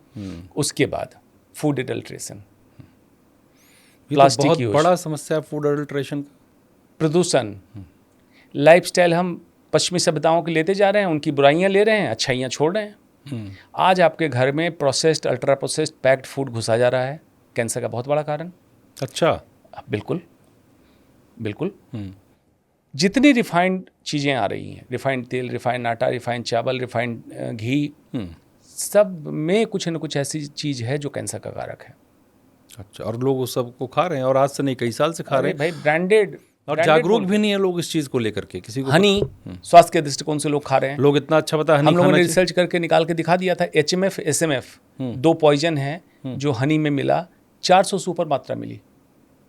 उसका रिकमेंडेड है 10 से नीचे, 10 से नीचे और 400 से ऊपर ऊपर, और सारे ब्रांडेड हनी, ऐसे ऐसे व्यापारियों के हनी जो हिंदुत्व के नाम पे व्यापार कर रहा है, टीवी पे ऐड दे रहा है, उसके हनी में भी मिला, लेकिन कोई चर्चा करने को तैयार नहीं है। तो ये तो बहुत बड़ी मात्रा है, 10 होना चाहिए, वो 400 से ऊपर, तो ये तो कहाँ नुकसान ही करेगा किसी भी इंसान। दूध में, मिल्क प्रोडक्ट में मेलामाइन कहते हैं, जो प्लास्टिक जैसी प्लेट होती है, जिसको बर्तन बनते थे, मेलामाइन के आते थे। तो मेलामाइन आपके यहाँ कंट्री में, हमारे हिंदुस्तान में मिल्क प्रोडक्ट में रिकमेंडेड है एज पर FSSAI।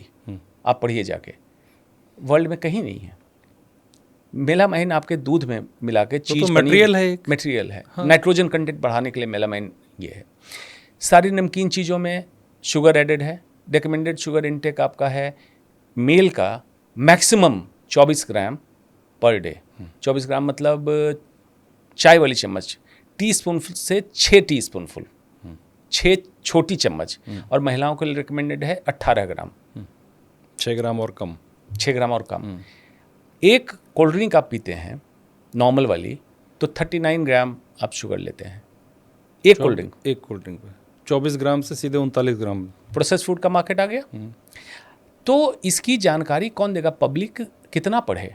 मान लीजिए कोई चार्टर्ड अकाउंटेंट है, कोई फाइनेंस का आदमी, तो अपना सब्जेक्ट पढ़ेगा कि ये पढ़ेगा? उसको तो लोग पढ़ते भी नहीं, पीछे क्या लिखा हुआ है, लोग खाने से पहले अब उस पे जो लिखा उसमें क्या लिखा गया है, उसमें what is in the food, carb, protein, ये सब लिखा, बट ये लिखा हुआ है what has done to the food. ये कहाँ लिखा है? तो कोई नहीं बता। इंसेक्टिसाइड क्या है, फर्टिलाइजर क्या है, प्रोसेसिंग कैसे हुई, फाइबर निकाल लिया, विटामिन हटा दिया, ये बताया गया? नहीं बताया गया। क्या ऐड किया गया? अब पूछेंगे ऐड क्यों किया गया? ऐड इसलिए किया गया कि आपको एडिक्ट बनाए। नमकीन का पैकेट उठाइए, लिखा रहेगा एडेड शुगर 6 ग्राम। तो नमकीन में शुगर क्यों ऐड किया? हाँ, नमकीन में शुगर का क्या लॉजिक है? एडिक्टिव, ब्रेन में शुगर से addict. Sugar is just like alcohol. अच्छा, एडिक्शन कराता है, फैटी लीवर कराता है, मोटापा कराता है, कैंसर कराता है। शुगर से ही। ठीक, शुगर का कैंसर का सीधा कनेक्शन है, मतलब। सीधा कनेक्शन है। उसको एक्सप्लेन करता हाँ, हूं। तो ये एडिक्ट करने के लिए आपको कर दिया गया। ये डोपामिन रिलीज करता है ब्रेन में, शुगर, तो आपको एडिक्ट करता है, इसीलिए क्रेविंग होती है। क्रेविंग होती है। Sugar, alcohol, tobacco, sex, pornography, gambling, game, online screen viewer, सब आपको एडिक्ट कराता है। सब में डोपामिन रिलीज होता है। और एक बहुत अच्छा ऑथर है, उसने किताब लिखी डोपामिन डिटॉक्स। उसने बताया है कि किस किस चीज़ डोपामिन, और डोपामिन कहा है मॉलिक्यूल ऑफ मोर, जितना आप लेंगे आपको कहेगा और इसको आप कह सकते हैं प्लेजर के लिए, जिसको टेक्निकली कहते हैं हेडोनिज्म, हिंदी है सुखवाद। ये हैप्पीनेस नहीं है, हैप्पीनेस का हिंदी आनंद। प्लेजर की तो डेफिनेशन गलत हो जाएगी ना, अगर इस तरह से एडिक्ट हो रहा है इंसान, तो डेफिनेशन बिल्कुल। तो प्लेजर में एक मंजिल है, हेडोनिज्म में एक मंजिल है, यहाँ पहुँचेंगे, क्रैश होगा, फिर आपको क्रेविंग होगी, फिर आप लेंगे, फिर ग्राफ ऊपर जाएगा, फिर क्रेविंग, डोपामिन। तो इससे ये बॉडी में, इससे बचने का क्या तरीका है? जिसमें आपको मंजिल मिलती है, उतर जाते हैं, डोपामिन है, हेडोनिस्टिक है, प्लेजर दे रहा है, इससे हटें आप। तो हटना क्या आसान होगा इतना? बिल्कुल आसान है, अब बता रहा हूँ। इंसान एक्चुअली तलाश में हैप्पीनेस के रहता है बाय नेचर, आनंद, लेकिन एक यात्रा है, सतत यात्रा है, आपको मंजिल नहीं मिलती है। जैसे आध्यात्म में आप ध्यान में बैठे, मेडिटेशन में चले गए, आपको जो ट्रांसडेंटल स्टेट मिलता है, आनंद देता है। आपसे पूछूं कि एक बार बताएं क्या महसूस हुआ? अच्छा तो लग रहा था, लेकिन क्या बताऊं? उसके लिए शब्द नहीं है, शब्द नहीं है। तो फिर इसलिए आनंद उनके यहाँ नहीं है वेस्टर्न में, इसलिए वो प्लेजर को ही हैप्पीनेस बता रहे हैं। बिल्कुल। फिर मैं कहूँ अच्छा ठीक है, एक बात बताइए कि जैसे रसगुल्ला आपने खाया, मीठा है, और जलेबी मीठी है, तो जो हेडोनिज्म वाला है, इससे अंतर है क्या? आप कहें यार तुम खा लो रसगुल्ला, देख लो दोनों में क्या अंतर है। मैं एक्सप्लेन नहीं कर सकता हूँ। ये हैप्पीनेस है। हैप्पीनेस में ब्रेन में निकलता है सेरोटोनिन। सेरोटोनिन निकलते कंटेंटमेंट, संतोष, मुझे ऐसे रहने दो। ये जब फील हो तो आनंद है। जब फील हो कि ऊपर गए और नीचे आ रहे हैं, इस समय एक स्थिति आती है हैप्पीनेस एंग्जाइटी, क्योंकि वहाँ पे ये वर्ड नहीं है उनको आनंद कब, तो हैप्पीनेस एंग्जाइटी। ये जब हेडोनिस्टिकली ऊपर जाते हैं तो आपको एंग्जाइटी होती है, घबराहट। जैसे मुझे उम्मीद नहीं थी, बहुत अच्छा प्रमोशन मिल गया, आप शाम को पार्टी करेंगे, लाउड म्यूजिक, शराब, सिगरेट। क्यों? आप खुद में कन्विंस नहीं है, एंग्जाइटी हो रही है, पार्टी आप कर रहे हो उस एंग्जाइटी को दबाने के लिए कि यार जितनी देर है मुझे जी लेने दो, कि पता नहीं कल रहे ना रहे, बेतरतीब पैसा आ गया, हैप्पीनेस एंग्जाइटी। ये हर समय फिजिकल होगा, मतलब आपको महसूस है। हैप्पीनेस एथरल होगा, आपको सोल के लेवल पे, आध्यात्म के लेवल पे आपको एक्सप्लेन करना मुश्किल हो जाएगा, लेकिन आप आनंद में हो जाएंगे। वो हैप्पीनेस है।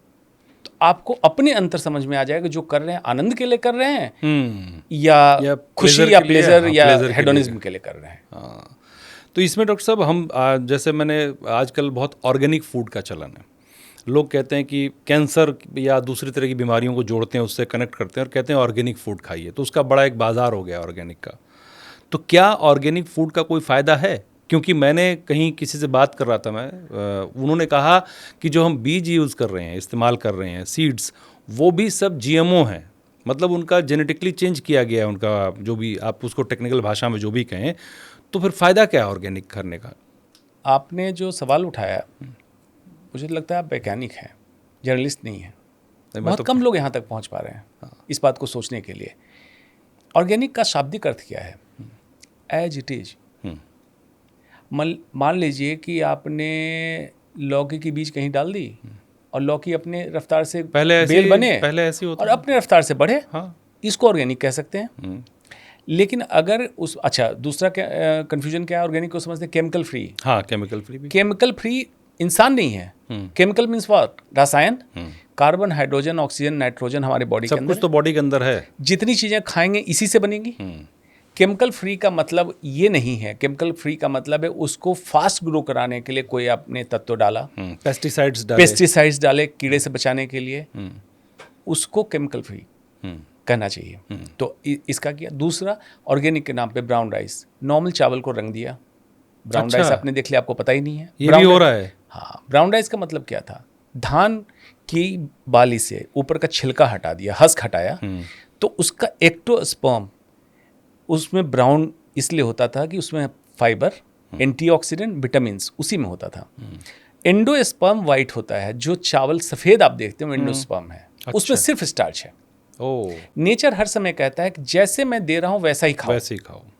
छिलका हटा के एज चावल खाएं, ब्राउन राइस है, रंगो मत। दूसरा कि जैसे मैं अपनी खेती करता हूं तो उस गेहूं का आटा पीस के 20 दिन रख दें, कीड़े लग जाएंगे। लेकिन बाजार का आटा ला के रखें 20 दिन, कीड़े नहीं लगेंगे। 2 महीने रखे नहीं लगेंगे। तो हर समय जब इस तरह का खाद्य पदार्थ पैक होके आएगा तो उसमें इस तरह का ट्रीटमेंट किया जाएगा कि कीड़े नहीं लगे, ताकि शेल्फ लाइफ, अलमीरा शेल्फ लाइफ बढ़ जाए। लेकिन सेल्फ लाइफ उसको खाने से कम हो रही है, ये लोगों को नहीं बताया गया, तो ऑर्गेनिक नहीं हुआ। ऑर्गेनिक करने के लिए आप सोचेंगे कि तरीका क्या है। मैं सबसे कहता हूँ, काम करने वाले लोग हैं, दिल्ली में रहने वाले लोग भी, आपके 100 किलोमीटर के अंदर अच्छी खासी खेती की जगह है। हिंदुस्तान एक एग्रीकल्चर सोसाइटी है। बिल्कुल। 5-10 फैमिली मिले, एक किसान से टाई अप करें। जब मेरे पास भी दिल्ली के पास खेत नहीं था, मैं यही करता था। उसके बाद उनसे कहें कि इतना चावल, इतना गेहूं, इतना सरसों, इतनी दलहन, ये सब हमारी रिक्वायरमेंट है, आप खेती कीजिए। इसमें कोई भी बेबुनियाद केमिकल मत डालिए, फर्टिलाइजर इंसेक्टिसाइड मत डालिए, जितनी उपज होगी मैं ले लूँगा। किसान को सिक्योरिटी मिल गई कि भाई मुझे पैसे देंगे, चाहे फसल कम हो फसल ज़्यादा हो, आपको अच्छा खाना मिल गया। ये ऑर्गेनिक हुआ। तो ये बाजारबाद आएगा। जब भी देखिए, हो सकता है आपके पॉडकास्ट से कोई ऐसी बात मिले, डॉक्टर साहब ने ऐसा कहा, इस पे कोई बाजार आ जाए, हो भी सकता है, कोई बड़ी बात नहीं। इसलिए जरूरत है कि भाई हर चीज छोटे से पॉडकास्ट या रील में समाना मुश्किल है, तो उसको डिकोड करना है, समझना है, पढ़िए, डिस्कस कीजिए। रील से सिर्फ जिंदगी नहीं चलेगी, तो एडिक्शन हो गया लोगों को, एडिक्शन हो गया, फिर वही जो बता रहे हैं। हाँ, तो ये तो चलता जा रहा है, जनरेशन ये आजकल इसके बारे में बात ही नहीं करी, कोई सोच ही नहीं रहा इस चीज़ को लेकर। उसमें न्यूयॉर्क की एक बड़ी अच्छी स्टडी आई कि ऑन एन एवरेज एक इंसान एक महीने में 12 किलोमीटर थंब स्क्रॉलिंग करता है स्क्रीन 12 किलोमीटर 12 किलोमीटर थंब से चलता है। उसको कहते हैं ज़ॉम्बी स्क्रॉलर। जिनको ये एडिक्शन है रील्स देखने का। अब ज़ॉम्बी स्क्रॉल क्या हुआ? ये ब्रेन, आपका कॉन्शियस ब्रेन इस्तेमाल करना आपने बंद कर दिया। ये कौन कराता है? बाबा, गुरु लोग। हाँ। कि जो मैं कह रहा हूँ मान लो, तुम अपना दिमाग मत लगाओ। डिजिटली भी सेम चीज़ कराई जा रही है। अच्छा। तो आप सोच रहे होंगे कि क्या करें, पॉडकास्ट बंद कर दे देखना। इस पॉडकास्ट में मैं हर समय आपको एक एक मोमेंट में हिला रहा हूँ। हाँ। मतलब आपका ब्रेन एक्टिव है। आप एक स्टैटिक पोजीशन में नहीं है, स्टेट में नहीं है। एग्जैक्टली। तो स्टडी ये कहती है कि अगर ब्रेन को एक्टिव टास्क दो, डिजिटल हो फिजिकल हो, ब्रेन न्यूरोप्लास्टिसिटी में एक्टिव होगा और आपका ब्रेन जवान होता जाएगा। अच्छा। पैसिव अगर कर दो, पैसिव मतलब ऐसे करते जा रहे हो, तुम्हें पता ही नहीं, 1.5 घंटे बाद तुम्हें पता चल, अरे यार मैं क्या कर रहा हूँ, उठे गए कोल्ड ड्रिंक निकाले या जूस निकाले पी लिए, शुगर ऐड कर लिया, क्योंकि तुम्हें वो डोपामिन क्रेव कर रहे थे। अब एक डोपामिन छोड़ा, दूसरा डोपामिन, सिगरेट पी लिए, मिठाई खा लिए, नमकीन खा लिए, dopamine, you have become dopamine addict. तो जो लोग सोचते हैं क्या मैं करूं, कैसे इसको समझूं, समझने का यही तरीका है। कैंसर होने का खतरा किन लोगों को ज़्यादा होता है? जिंदा है तो कैंसर होने का खतरा है, किसी को भी हो सकता है। किसी को हो सकता है। नहीं, बहुत से लोग कहते हैं कि हमारे माँ बाप को हुआ, दादा दादी को हुआ कभी, तो जेनेटिकली इसका खतरा ज़्यादा होता है। इसमें क्या सच्चाई है? बिल्कुल। इसकी? कितने परसेंट होता है? मैं आ रहा हूँ। हर दिन हर इंसान के शरीर में कैंसर की कोशिकाएं बनती है।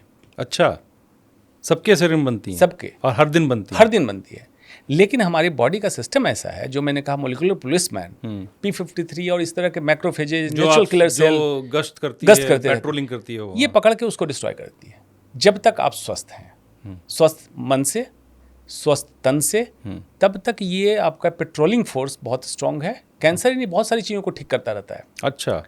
जिस दिन ये पेट्रोलिंग फोर्स गड़बड़ हुआ या कैंसर सेल चकमा देना सीख गया, जैसे कोविड में आपने देखा था स्टिल्थ ओमिक्रॉन एक हुआ करता था, चकमा देता था, ये पनपने लगेगा। अब 2 भाग में इसको बांटते हैं, अनुवांशिक कैंसर और अनुवांशिक नहीं है, फैमिली में किसी को नहीं, आपको हो गया। ये लाइफ डिजीज जो भी कह सकते हैं उसको। सिर्फ 5 से 15% कैंसर अनुवांशिक है। बस? सिर्फ 5 से 15%। बस। अच्छा। और ये भी भ्रांति फैला दी कि किसी को हो गया तो आगे होगा। हाँ। फैमिली में कैंसर क्लस्टर हो सकता है, लेकिन अनुवांशिक नहीं होता। इसका मतलब कैंसर क्लस्टर का मतलब कैंसर क्लस्टर क्या मतलब? अनुवांशिक का मतलब है कि आपके जीन में कुछ गड़बड़ी, कैंसर से संबंधित जीन माँ से, दादी से नीचे आता गया, आप में आया, आपको रिस्क है, कैंसर भविष्य में हो सकता है। और फैमिली क्लस्टर क्या हुआ? एक फैमिली ऐसी जगह रह रही है जिनका पानी दूषित हो हैवी मेटल से। अच्छा, समझ गया। खाने का स्टाइल सेम हो, मतलब एक्सेसिव फैटी फूड, शुगर और बहुत सारी चीज, processed food, night life, party, addiction common हो, तो उस फैमिली में कैंसर क्लस्टर होता है, लेकिन जीन से उसका कोई संबंध नहीं होगा। वो तो आउटर सोर्स से, आउटसोर्स हुआ। बाकी 85% कैंसर आपके वातावरण या जीवन शैली में संबंधित है। 85%। तो 5 से 15% तो अनुवांशिक है, ये तो आपके कंट्रोल में, माँ बाप से जो जीन मिला वो मिला, उसमें आप कुछ कर नहीं सकते। 85% आपकी चॉइस है, इन्वायरमेंट और पर्सनल चॉइस। इन्वायरमेंट में थोड़ी देर कर लो, वायु प्रदूषण आपके कंट्रोल में नहीं है, अनलेस कि यू चेंज द पॉलिटिशियंस। ऐसे पॉलिटिशियंस आप लेके आए जो चाहें कि आप स्वस्थ रहें, तो दूसरी बात है। अदरवाइज आपके कंट्रोल में पर्सनल चॉइस तो है। तो जीन कांस्टेंट फैक्टर सबके लिए, वातावरण कांस्टेंट फैक्टर सबके लिए, आपकी चॉइस पर्सनल वाली ये तो आपकी है। अब क्या करते हैं लोग, बाजारवाद में ये कहते हैं कि addiction, tobacco, alcohol personal responsibility है, और कैंसर हो गया तो पर्सनल रिस्पॉन्सिबिलिटी है। ये वातावरण में जो गड़बड़ी हुई पर्सनल रिस्पॉन्सिबिलिटी है। नहीं, वो तो सबकी है। ये पब्लिक हेल्थ इशू है। कैंसर एक पब्लिक हेल्थ इशू है, और इसको चारों तरफ से अटैक करके हम अगर एड्रेस नहीं करते हैं, तब तक हम इसको कंट्रोल नहीं कर पाएंगे। तो अनुवांशिक 5 से 15, 85% इधर। अब इसमें आपके लाइफस्टाइल में जो बदलाव करना, अगर बचना है कैंसर से किसी इंसान को, क्योंकि 85% कारण बाहरी हैं, तो उसके लिए क्या करेंगे कैंसर आप तक ना पहुंचे? पहला सूत्र B2B, बैक टू बेसिक्स, हर समय मैं करता हूँ। और यहाँ से 100 किलोमीटर दूर जो जहाँ मैं खेती करता हूँ, उस खेत का नाम मैंने रखा है B2B, बैक टू बेसिक्स। मतलब आपकी ज़रूरतें कितनी हैं? इंसान की ज़रूरतें मन की शांति, सुपाच्य भोजन और चैन की नींद है। बाकी की मेहनत और मुशक्कत दिखावे के सामर्थ्य इकट्ठा करने में जाया करते हैं। ज़रूरतें बहुत कम है, ज़िंदगी बहुत सीमित, उसी हिसाब से करें आप। मिनिमलिज्म का मतलब है कि इतनी चीज़ें, सामान जो फिजिकल वर्ल्ड में आप जमा कर रहे हैं, आपकी ज़रूरत नहीं है। चाहे खाने की हो, चाहे आप कॉस्मेटिक और शैम्पू और पता नहीं क्या क्या इस्तेमाल कर रहे हैं, ज़रूरत नहीं है आपकी। मिनिमलिज्म पे जाएं। और जो फार्मूला है वो मैं हर समय कहता हूँ, 4 पिलर ऑफ हेल्थ। कैंसर ही क्यों, डायबिटीज़, हाइपरटेंशन, हार्ट डिजीज सबसे बचने के 4 pillar of health, MMMS, 3MNS। First M, मील। जो इंसान मुंह से उतारता है वो आपका मील है। उसमें 2 पार्ट पे ध्यान देना है। नंबर 1 फूड साइंस, दूसरा न्यूट्रिशनल साइंस। फूड साइंस से खेत में कोई चीज़ उग रही है, वो आपके होंठ तक जब पहुंच रही है, इसके बीच उस खाने के साथ क्या क्या किया गया है, ये फूड साइंस है। प्रोसेसिंग कितनी हुई है, प्रोसेसिंग हुई कि नहीं हुई, सारा कुछ। तो इसको आप प्रोसेस्ड फूड को नोवा, ब्राज़ील का क्लासिफिकेशन NOVA, नोवा क्लासिफिकेशन, जो कहता है NOVA type 3 and type 4 processed and ultra processed food है, इंसान के लिए पॉइजन है। अच्छा, P for processed and P for poison. जहर है मतलब, अगर उस लेवल का प्रोसेस्ड है तो। Processed food, ultra processed food हर समय पॉइजन है। और वो सब मार्केट में बिक रहा है? मार्केट में, वो हमारे यहाँ भी बिक रहा है? हाँ हाँ हाँ। आपके ग्रोसरी शॉप में लगभग आप रखिए 40% चीज़ें प्रोसेस्ड मिल रही हैं। तो क्या ये बात जो FSSAI है उसको नहीं पता, क्या सरकार को नहीं पता? सबको पता है। तो क्यों लोगों की जान से खिलवाड़ हो रहा है? ये मतलब ये तो जानबूझ के खिलवाड़ किया जा रहा है जिंदगी से। अमेरिका के ग्रोसरी शॉप में 73% चीज़ें प्रोसेस्ड बिक रही हैं। अच्छा, लेकिन अमेरिका जागरूक है, कम से कम आंकड़ा निकाल के कह तो रहा है कि हम तो वो भी नहीं बताते। ये प्रोसेस्ड है, ये प्रोसेस्ड नहीं है। आपकी तुम्हारी चॉइस, आपकी चॉइस है। बता तो रहा है। हम तो बता भी नहीं रहे। हम तो ना, हमारे यहाँ तो पढ़ने का टाइम भी नहीं है। जो गांव कस्बे कहीं दुकान में कौन पैकेट पढ़ता है कि क्या लिखा हुआ है इसमें, अल्ट्रा प्रोसेस्ड है, प्रोसेस्ड है, इसकी परिभाषा भी नहीं पता होगी लोगों को। तो ये तो सरकार की जिम्मेदारी बनती है। एग्जैक्टली सरकार की और एजेंसी की जिम्मेदारी है कि जो खाना जा रहा है, दुबई मान लीजिए कि रेगिस्तान है, लेकिन दुबई के पास अपना कुछ नहीं है, बाहर से मंगाता है और सेंट्रल प्रोक्योरमेंट वहाँ की गवर्नमेंट करती है, टेस्टिंग करती है, तब मार्केट में उतारने देती है। कोई भी चीज़ ऐसी नहीं आएगी जो हेल्थ के लिए अच्छी नहीं है। बिल्कुल।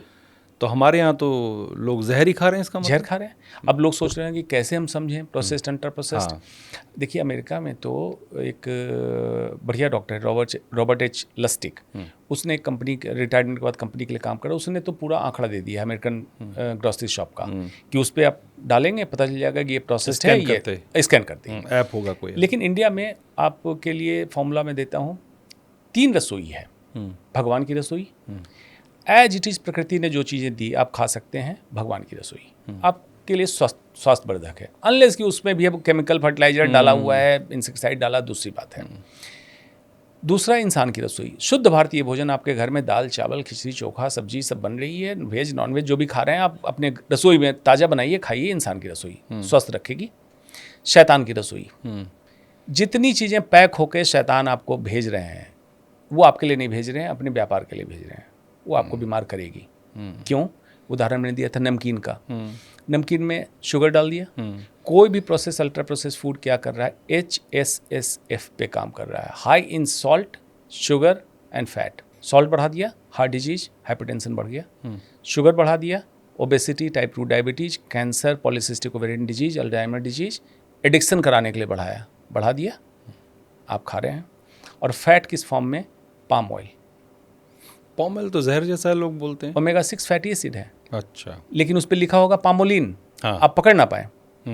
पाम ऑयल अब सोच रहे हो क्यों देते हैं? नंबर 1 सस्ता होता है। नंबर 2 नॉर्थ इंडियन सरसों का तेल खाता है या घी खाता है, साउथ इंडियन नारियल का तेल खाते हैं।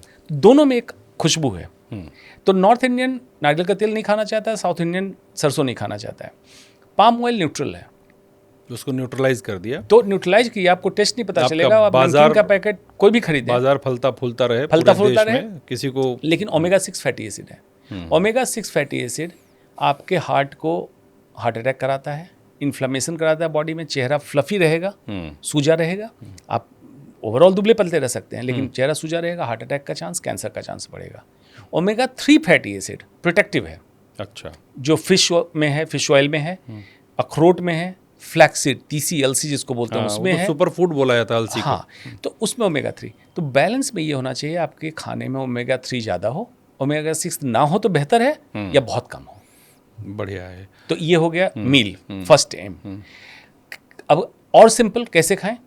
रॉ खाएं, रियल खाएं, मतलब जितना नेचुरल खा सकते हैं उतना खाएं। रीजनल खाएं, सीजनल खाएं, जिस रीजन के हैं और उस रीजन में उस सीजन में जो फल फूल सब्जियां हो रही वही खाएं, स्टोर्ड ना खाएं। इंडोनेशिया की कीवी क्यों खानी है आपको? जितनी दूर से चीज़ें पैक होकर आ रही है उतना उस पर केमिकल का इस्तेमाल होगा ताकि वो चीज़ें स्टोर रहे, शेल्फ लाइफ बढ़ाने के लिए, सेल्फ लाइफ बढ़ाने के लिए। ईटिंग विंडो, फर्स्ट एम मील में ईटिंग विंडो 6 से 8 घंटे में आपका खाना खत्म हो जाना चाहिए। पूरे दिन का? पूरे दिन 24 घंटे में सिर्फ 6 से 8 घंटे। बाकी समय आप खाना ना खाएं। क्या होगा, बॉडी के अंदर एक प्रोसेस चलता है जो आपने सिद्धू का जिक्र किया, ऑटोफेजी। इंटरमिटेंट फास्टिंग की जो चर्चा हुई, जैसन फंग कनाडा का एक नेफ्रोलॉजिस्ट है, उसने इस तरीके को पॉपुलराइज किया था डायबिटीज मरीजों के लिए। बाद में उसने देखा कि इसमें तो ऑटोफेजी भी होती है।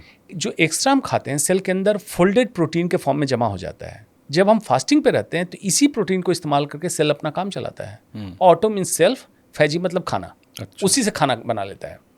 तो आपका कैंसर का रिस्क कम हुआ, मोटापे का रिस्क कम हुआ।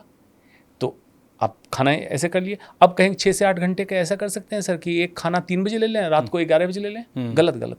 ऐसा नहीं कर। सोने से 5 घंटे पहले आपका लास्ट मील हो जाना चाहिए। अच्छा जी। क्यों?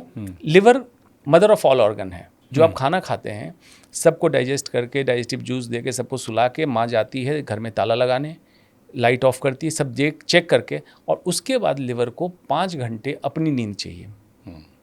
मतलब रियल सेंस में नहीं कि लिवर सो जाएगा, लेकिन मतलब काम कम करेगा। अगर 10 घंटे कूलिंग डाउन पीरियड एग्जैक्टली, जैसे मोटर कंप्यूटर की लैंग्वेज में कूलिंग डाउन कर दिया आपने, तो ये आपको पीरियड देना पड़ेगा।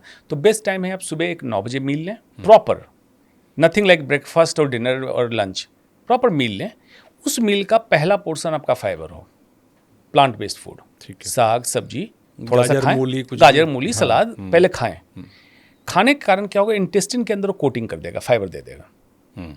उसके बाद आप खाएं protein and fat. Non vegetarian है नॉन वेज, वेजिटेरियन है वेजिटेरियन। प्रोटीन, हर प्रोटीन के साथ फैट आता ही है।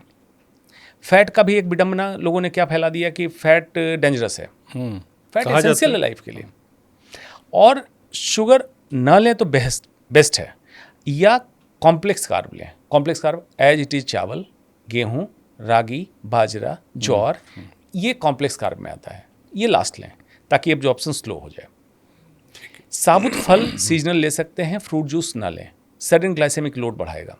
अब ये सारी कहानी कहाँ घूम रही है कि जैसे हम खाना खाते हैं तो 2 पर्पस सॉल्व होना चाहिए। एक, न्यूट्रिशन हमें मिले, और एक, गट के अंदर 30 to 70 ट्रिलियन बैक्टीरिया है, जिसको हम गट माइक्रोबायोम कहते हैं, जिसको हम सेकंड माइंड कहते हैं। एक माइंड ये है, एक ब्रेन ये है, एक गट के अंदर ब्रेन है। अच्छा। जैसा हम खाते हैं हमारा मन विचार उसी तरह से चेंज होता है। चाहे तो लोग एक्सपेरिमेंट करके देख लें इसको तो अब गट ब्रेन एक्सिस साइंस ने बता दिया कि जो हमारे पेट में जाएगा, गट माइक्रोबायोम जैसा रिएक्ट करेगा, वो जैसा केमिकल निकालेगा, उसी तरह से ये तो हमारे बहुत पुराने जो शास्त्रों में लिखा हुआ है कि जैसा भोजन वैसा इंसान जैसा का मन, वैसा मन, जैसा भोजन वैसा मन, ये तो कहा गया है। बिल्कुल। तब तो कोई साइंस नहीं थी। साइंस नहीं, देखिए हमारे जो पुराने ऋषि मुनि थे, पूर्वज थे, साइंटिस्ट थे, वैज्ञानिक थे, लेकिन उसमें शब्द कॉइन नहीं हुआ था वैज्ञानिक या साइंस या साइंटिस्ट। क्यों? वो बकवास नहीं करते थे कि कुछ भी कर लो। जो भी करते थे अपने शिष्यों को सिखाते, तो वो उनको सिखाते थे, और आज तक 10,000 साल बाद भी सत्य है। हम बात कर रहे हैं उस पर। अगर वो झूठ बोल रहे होते तो हम नहीं मान रहे नहीं बात करते। सही बात है। तो ये आपने कर लिया, तो बैक्टीरिया को खाना दिया। आप भाई कुछ भी पालते हैं, पेट पालते हैं, तो खुद खाते हैं, पेट को भी देते हैं। आपके गट में पेट एनिमल पले हुए हैं बैक्टीरिया के फॉर्म में, उनको खाना दीजिए। फाइबर बैक्टीरिया का खाना है। अच्छा। आपकी कोटिंग हो गई तो इंटेस्टिन को डैमेज नहीं किया। इंटेस्टिन मतलब आपकी आंत क्या है, बेसिकली एक नाली है, सीवर है, जिसमें गंदगी जा रही है, पास हो रही है। अब इसमें अगर डैमेज हो गया तो सारी गंदगी एब्जॉर्ब करके ब्लड के अंदर लेंगे, बॉडी में आ गई। वही बीमारी का कारण है, वही कैंसर का कारण है, हार्ट डिजीज का कारण है। तो इसको फाइबर ने ब्लॉक कर लिया। फिर अपने प्रोटीन लिया। अब प्रोटीन को डाइजेस्ट होने में टाइम लगेगा। कार्ब, शुगर नहीं लिया, कार्ब लास्ट लिया। क्या होगा कि जितना स्लो ग्लूकोज का लेवल अंदर जाएगा ब्लड में, इंसुलिन जो ग्लूकोज को न्यूट्रलाइज करता, उतना स्लो रिलीज होगा। ग्लूकोज बैड गाय है, मतलब ये चोर है ग्लूकोज। ग्लूकोज अगर शरीर में बढ़ा रहे तो आपको बीमार करेगा। ठीक, जो डायबिटीज का प्रिंसिपल है। लेकिन उसको ठीक करने के लिए डॉक्टर लोग इंसुलिन बढ़ा दे रहे हैं। ये तो उल्टा कर रहे हैं।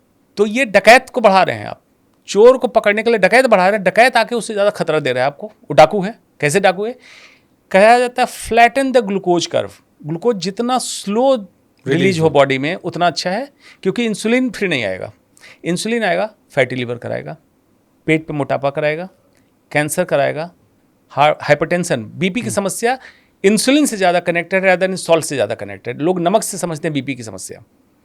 जिसको फैटी लिवर हो गया, मोटापा हो गया, बार बार ग्लूकोज और इंसुलिन स्पाइक हो रहा, उसको हाइपरटेंशन हो जाएगा, पॉलीसिस्टिक ओवेरियन डिजीज हो जाएगी, एल्जाइमर डिजीज, डिमेंशिया, भुलक्कड़पन होगा, अटेंशन डेफिसिट डिसऑर्डर बच्चों में होगा। बच्चों को एनर्जी ड्रिंक करके आप पिला दे रहे हैं, वो ज़्यादा ग्लूकोज ले रहा है, बच्चा इरिटेबल हो रहा है, अटेंशन नहीं, एकाग्रता नहीं आ रही बच्चे में, 2-2 मिनट की चीज़ जो आजकल वो एक टर्म आने लगी है, हाइपर एक्टिव कुछ hyper ADHD, ADHD, attention deficit hyper active disorder. हाँ वो शुगर रिस्पॉन्सिबल है। मतलब शुगर तो एक तरह से जहर है फिर तुम्हारा जाए। एग्जैक्टली। जॉन एटकिन, यूके का न्यूट्रिशनिस्ट, 1978 में उसने एक किताब लिखी, प्योर, वाइट एंड डेडली। उसकी किताब को दबा दिया गया क्योंकि वो बाजारवाद के खिलाफ थे। प्योर, रिफाइंड, वाइट, जितनी चीज़ चमका के बेची जाएगी, प्योर, वाइट, डेडली। तो उसने यही लिखा था कि वाइट शुगर को बोला था कल्प्रिट। लेकिन उस समय जो इंडस्ट्री थी, शुगर इंडस्ट्री, उसका CEO जो आया था वो एक सिगरेट कंपनी का CEO था। उसने कहा कि मुझे पता है पब्लिक को कैसे एडिक्ट बनाया जाता है। तो पैसे देके पेपर छपवाया गया कि लिखो फैट इज द कल्प्रिट। तब से फैट चलने लगा। अब फैट में रिफाइंड ऑयल बिल्कुल, हाइड्रोजनेटेड ऑयल खतरनाक है। लेकिन अब घी, तेल एक लिमिटेड अमाउंट में नहीं लेंगे। कोलेस्ट्रॉल ही हमारे सारे एंजाइम का बेस है। कोलेस्ट्रॉल चाहिए हमारी बॉडी को। आपको गलत ये समझाया गया, तो इंसुलिन को आपको कम करना है, तो ईटिंग विंडो जब छोटा करेंगे, ग्लूकोज का लोड कम करेंगे, इंसुलिन कम आएगा, फैटी लिवर खत्म, ये खत्म। इंडिया में जो समस्या है उसको हम कहते हैं toffee, TOFI, thin from outside, fat inside. इंसान ऊपर से दुबला पतला होगा, पेट निकला होगा। टॉफी सबसे खतरनाक, मोटापा में सबसे खतरनाक। एक मोटापा ओवरऑल मोटापा हो, जिसको आप कपड़े से देखते हैं कि ओवरऑल मोटा, ओबेसिटी, वो सबक्यूटेनियस फैट। ये इतना खतरनाक है, 10 किलो तक सबक्यूटेनियस फैट भी इंसान को हो जाए तो उसको बीमार नहीं करेगा, लेकिन 2.5 किलो अगर विसरल फैट पेट में हो जाए तो उसको बीमार करेगा। और 250 ग्राम अगर लिवर में फैट हो जाए, मतलब फैटी लिवर ग्रेड 1, तो इंसान को बीमार कर देगा, डायबिटीज करा देगा, भविष्य में कैंसर की समस्या कराएगा, हाइपरटेंशन कराएगा। तो ये समझना है। तो आपको बता दिया किस सीक्वेंस में मील लेना है, कि कैसे खाना है। खाने को हर समय ये सोच के खाना है कि जो भी निवाला उठा रहे हैं, इधर इट्स फीडिंग अ डिजीज और फाइटिंग अगेंस्ट इट। हर चीज़ उठाने से पहले सोचिए कि ये मैं जो खा रहा हूँ ये कोई बीमारी का कारण बनेगा या बीमारी से लड़ने में मदद करेगा। तो आपको जब भी आंसर मिले हाँ ये लड़ने में मदद करेगा, आप खाइए। फ्रीक्वेंट मील मत खाइए। फ्रीक्वेंट मील से मतलब है ऑफिस में बैठे हैं, एक दूध वाली चाय चीनी के साथ और 2 बिस्किट खा लिए, इंसुलिन स्पाइक हुआ, आपको ज़रूरत नहीं थी ये खाने का। डॉक्टर साहब ये मैं इस पे आपको डिस्टर्ब कर रहा हूँ, आगे कंटिन्यू करेंगे। आजकल बहुत सारे डाइटिशियन हायर करने का एक चलन हो गया है। अब वो सब बताते हैं कि आप 2 घंटे बाद ये, 3 घंटे बाद ये, 4 घंटे बाद ये, इतना खा लीजिए, इतना खा लीजिए। तो ये बहुत चल गया। आप कह रहे हैं कि इसके आप तुरंत मत खाइए। डाइटिशियन को पता नहीं है मेडिकल साइंस और डॉक्टर को पता नहीं न्यूट्रिशनल साइंस, गैप है। अगर डाइटिशियन को जिस दिन ये थ्योरी इंसुलिन स्पाइक और ग्रोथ ग्लूकोज कर्व की समझ में आ जाएगी, वो भी मना कर देंगे, उनको पढ़ना चाहिए। अच्छा। और डॉक्टर को क्यों नहीं पता है? अमेरिका डिसाइड करता है हमारा MBBS क्यूरिकुलम।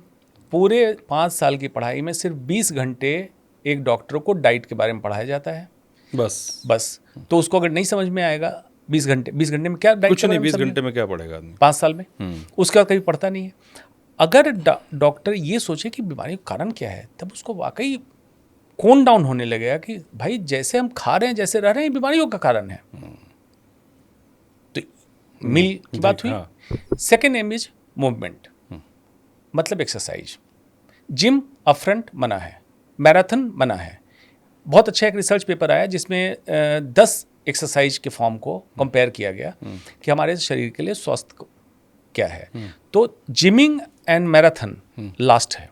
अच्छा सबसे खराब एक्सरसाइज फॉर्म है। First yoga, second swimming, third cycling. अच्छा अब ये मूवमेंट क्या है? ऐसी एक्सरसाइज करें जिसमें आपको फार्ब, FARB ये मिल जाए। Flexibility, aerobics, resistance training and balancing. जब आप चलें तो स्ट्रेट चलें, बैलेंस्ड। ये मिलता है योगासन में। योगासन में आपको सारी चीज़ें मिल जाती है। ये समय निकालिए, इसको करिए। नहीं कर सकते हैं, वॉक कर लीजिए, उसमें भी बहुत सारी चीज़ें मिल जाएगी आपको। मूवमेंट कब कब करना है? सुबह जरूर मूवमेंट करें, मतलब कोई भी एक्सरसाइज करें, योगासन, वॉक। हर खाने के बाद 10 मिनट जरूर मूवमेंट करें। कॉर्पोरेट ऑफिस में काम कर रहे हैं तो हर घंटे उठें, थोड़ा सा पानी पिएं, बॉडी को स्ट्रेच करें। एवरी आवर आपका मूवमेंट होना चाहिए। Prolong sitting is equivalent to smoking. अच्छा, हाँ। अगर लंबा बैठ रहे हैं तो मतलब आप धूम्रपान कर रहे हैं, सिगरेट पी रहे हैं। और चौथा, कब मूवमेंट करें? कॉर्पोरेट में काम करते हैं, बॉस ने डांट दिया, स्ट्रेस हुआ, आप क्या करेंगे? चाय और सिगरेट कर लेंगे। हाँ, बिल्कुल। तो जब बॉस ने डांटा, ये हमारे अंदर डिफेंस सिस्टम है, स्ट्रेस रिस्पॉन्स सिस्टम है। जब हमारे पूर्वज हंटेरियन सोसाइटी में तो शेर आ गया तो नॉडेड बॉडी में से निकला और वो भागना चालू किए। तो यही रिस्पॉन्स आता है जब आपके बॉस ने आपको डांटा। लेकिन आपने देखा शेर नहीं है, आप गुस्से में गए, सिगरेट चाय पी लिए, उसमें नॉडेड बढ़ा, ब्लड ग्लूकोज बढ़ाया, आपने ऊपर से और ग्लूकोज दिया, सिगरेट दिया, एड्रेनलिन और बढ़ाया, डैमेज कर दिया। तो आपको उसमें क्या मूवमेंट करना है? बॉस की नज़र से हटिए, बॉडी को स्ट्रेच करने लगिए, ताकि जो ग्लूकोज लेवल बढ़ा स्ट्रेस के कारण, वो टेम्परली डायबिटिक फेज में आप गए, वो मसल एब्जॉर्ब कर ले उसको आपके एक्शन से, आपके एक्शन से। तो 5-7 मिनट आप स्ट्रेचिंग, जंपिंग कुछ कर लीजिए, तनाव भी कम हो जाएगा, ग्लूकोज एब्जॉर्ब हो जाएगा, इंसुलिन स्पाइक डाउन हो जाएगा आपका। तो 4 मूवमेंट हो गया। Third M, mind stuff. Brain organ है, माइंड ये ऑर्गन जैसे काम करता है in response to reaction. Mind stuff का हिंदी है चित्त। महर्षि पतंजलि से पूछा गया, गुरुजी योग क्या है? तो दूसरे सूत्र में पतंजलि योग प्रदीप में उन्होंने कह दिया, योगश्चित्त वृत्ति निरोध। चित्त की वृत्तियों का सदैव के लिए रुक जाना ही योग है, माइंड स्टफ। तो अब माइंड स्टफ, इंसान आज अतीत या भविष्य में उलझा हुआ है, वर्तमान में कोई जी नहीं रहा है। तो try to live in the present, mindfulness, सचेतन की अवस्था में रहें। तनाव होगा, अगर इंसान हैं, जीवित हैं और पागल नहीं हुए हैं तो तनाव होगा। जीरो तनाव किसी का नहीं है। तो तनाव को कैसे कम से कम आपके शरीर को इम्पैक्ट करे, इसके लिए आपको करना है। तो महर्षि से पूछा कि महर्षि कैसे करें? यम नियम आसन प्राणायाम प्रत्याहार धारणा ध्यान समाधि, ये अष्टांग योग है। अष्टांग योग अपने जीवन में लाइए, आपका इम्पैक्ट कम हो जाएगा। Third M. Fourth is S, sleep.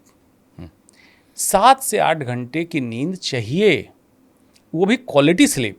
Quantity 7 से 8 घंटे, क्वालिटी मतलब डीप साउंड स्लीप, जैसे बच्चा सोता है, मुहावरे में घोड़े बेच के सोना। और सुबह जब जगें तो आपको लगे कि as fresh as tender leaf, एक कच्ची कली अभी खिली फूल बन के ऐसा आप फ्रेश महसूस कर रहे हैं। कैसे ऐसा महसूस करेंगे? वाकई क्या कली खिलेगी? हेडेक नहीं हो, मतलब सर भारी ना लगे, कमर में दर्द ना हो, और आंख खुलते आप बिस्तर छोड़ के उठ जाएं, आप तरोताज़ा महसूस करें, मतलब आपकी नींद अच्छी हुई। 3-4 चीज़ें करनी है। बिस्तर पे कोई गंदगी ना हो ताकि कुछ चुभे ना, सबकॉन्शियस माइंड रीड करता है। 2 घंटे पहले स्क्रीन ऑफ कर दें, मोबाइल, टेलीविज़न। बेडरूम में तो टेलीविज़न होना ही नहीं चाहिए। वाईफाई राउटर ऑफ करें रात को सोने से पहले। और रूम में, कमरे में नाइट लैम्प के फॉर्म में ब्लू लाइट ना हो, अच्छा, या कोई स्क्रीन ऑन ना हो। 3-4 चीज़ों को करें। खिड़की के पर्दे खोल दें ताकि सुबह जब सूरज की किरण आए तो आपको जगा दे। सर्कैडियन रिदम के साथ हो जाएंगे। जैसे सर्कैडियन रिदम के साथ आप जगेंगे, आपका कॉर्टिसोल उसी समय पीक करेगा और आप हैप्पीनेस के फॉर्म में जाएंगे। अपनी एक्सरसाइज चालू करेंगे, दिन प्लान करेंगे। अब कैसे इस अवस्था में पहुंच सकते हैं? आंसर इज GOD, गॉड, भगवान वाला नहीं, क्योंकि मैंने देखा नहीं है। जब देखूंगा तो बताऊंगा। हाँ, बिल्कुल। GOD क्या है? G for generator, O for operator, D for destroyer. Hindu philosophy में कॉन्सेप्ट है कि ब्रह्मा जी ने सृष्टि की रचयिता हैं और रचना उन्होंने की है। BG generator means Brahma of your self in the morning. सुबह जगें, ध्यान लगाएं, ध्यान के बाद जब फ्रेश मूड से आँख खोलें, आप पूरे दिन की प्लानिंग कर लें कि मुझे आज दिन ये कर। जैसे आपने पॉडकास्ट के लिए आज समय लिया, तो मैंने सुबह अपना ऑपरेशन थिएटर कब प्लान करना है, कब। मुझे भागम भाग नहीं चाहिए। आपके साथ आऊँ तो मैं वर्तमान में सिर्फ आपके साथ शारीरिक और मानसिक दोनों तरह की स्थिति यहीं में रहो। मौजूद रहे। मुझे ये चिंता ना हो कि अगली बार वहाँ जाना है, यहाँ इतना काहे को इतना बिजी दिखा रहे हो यार, तुम हो कौन? कुछ समय के लिए आया हुई यात्रा तुम्हारी बहुत छोटी है। Be Brahma of yourself. दिन में बी ऑपरेटर, विष्णु बन जाइए। उसमें दोस्त शेषनाग की तरह फन मारेंगे, समस्याएं दुनिया की आपको समुद्र की लहरों की तरह उछालते रहेगी, गिराना चाहे, आप विष्णु बन के शांत भाव से जो ब्रह्मा बन के डिसाइड किया उसको पूरा करिए। इवनिंग में भी शिव, संहारक, destroyer. Before going your home जितनी एंग्जाइटी होगी, टेंशन होगी, द्वेष क्लेश भी होगा, आप सांसारिक जीवन में हैं, उसको बाहर छोड़ के जाएं। घर में बीवी बच्चों के लिए लेके ना जाएं, एक बच्चे की तरह लौटें। शिव जैसे रहते थे, आज हो गया अब कुछ नहीं, मस्त।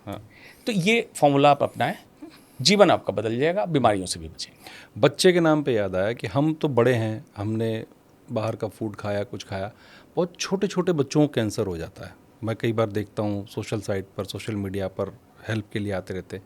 तो बच्चे कैंसर की चपेट में क्यों आ रहे हैं? कैंसर की थियोरी है टू हिट हाइपोथेसिस थियोरी। ये टू हिट हाइपोथेसिस, हिट मतलब जैसे कोई टक्कर हो गए, वन हिट जब बच्चा माँ के गर्भ में पल रहा हो और माँ को कोई ऐसा एक्सपोजर हो जाए, जैसे कुछ खाने में, सूर्य ग्रहण में, कोई ग्रहण में, कोई रेज का, कोई किरण का, कोई दवाइयों का, और वो ट्रांसप्लेसेंटल मतलब माँ के गर्भ में पल रहे बच्चे को कॉर्ड के थ्रू पहुंच जाए, तो बच्चे के सेल्स, कोशिकाएं बहुत तेज़ी से डिवाइड कर रही होती है।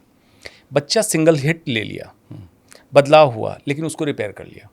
अब ये बच्चा पैदा हुआ, फिर कोई हिट इसको फिर मिल गया, टू हिट, और उसमें एबनॉर्मल डीएनए हो गया और रिपेयर नहीं हुआ, बहुत अर्ली एज में कैंसर हो जाएगा। तो ये वजह है इसकी, ये वजह है। इसलिए हमारी परंपरा में था कि प्रेगनेंसी में गर्भ संस्कार बोलते थे कि माता को क्या क्या करना चाहिए, कैसा सोचना चाहिए, ये सोचना चाहिए। अच्छा हाँ, थर्ड एम में एक चीज़ जो मैं भूल गया बताना, मेंटल मील। मैं हर समय कहता हूँ, फिजिकल मील पे सब चर्चा करते हैं, मेंटल मील जो गर्भ संस्कार में बहुत ध्यान दिया गया है। मेंटल मील ये है कि आप मानसिक भोजन के रूप में क्या ले रहे हैं? गंदी information, news channel, television, debate. दूसरा, कुछ लोग आपके पास आते हैं कहने के लिए, देखो फला ने ऐसा कर दिया, आपको स्ट्रेस हुआ। सोशल मीडिया पे आपका दोस्त स्वीडन घूमने चला गया, स्ट्रेस हुआ, ये मेंटल मील है आपका। चाणक्य ने कहा था, देखो कोई भी कभी कुछ शिकायत लेके दूसरों की आए तो 3 बातें सोचना। एक, क्या ये बात मेरे लिए महत्वपूर्ण है?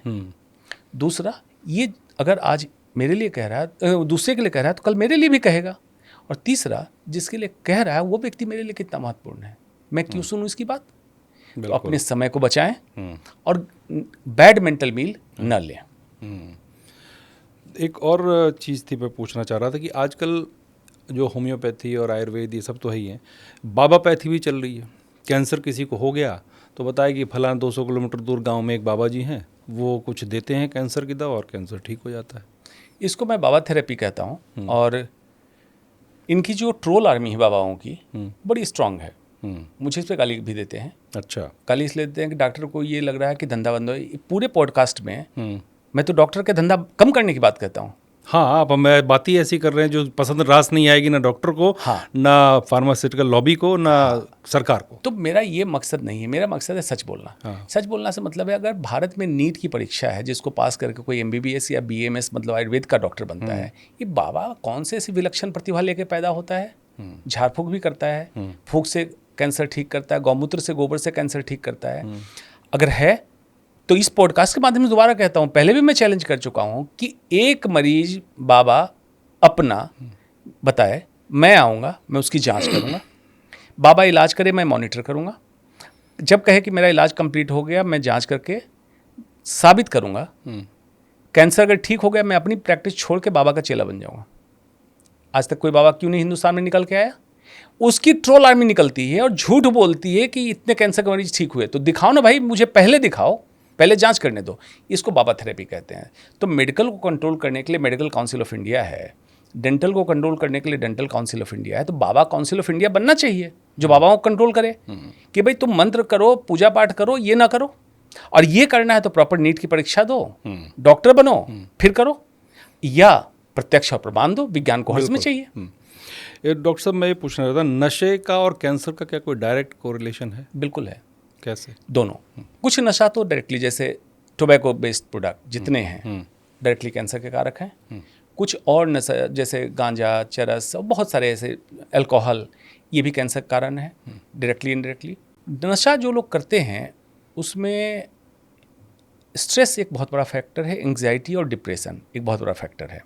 तो ऐसे लोगों का बॉडी के अंदर ऑक्सीडेटिव स्ट्रेस ज़्यादा होता है। ऑक्सीडेटिव स्ट्रेस कहते हैं रिएक्टिव ऑक्सीजन स्पीसीज जनरेट होता है जो डीएनए को डैमेज करता है बार बार। अच्छा।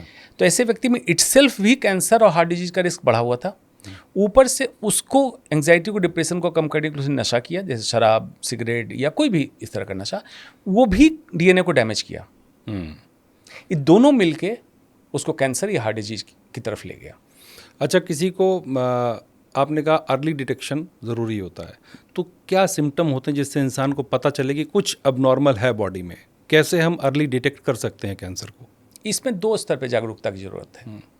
एक हर इंसान को और दूसरा हर डॉक्टर को, 2 ही स्तर। असामान्य लक्षण कुछ भी हो तो हर इंसान को जो भी इलाज कराते हैं कराएं।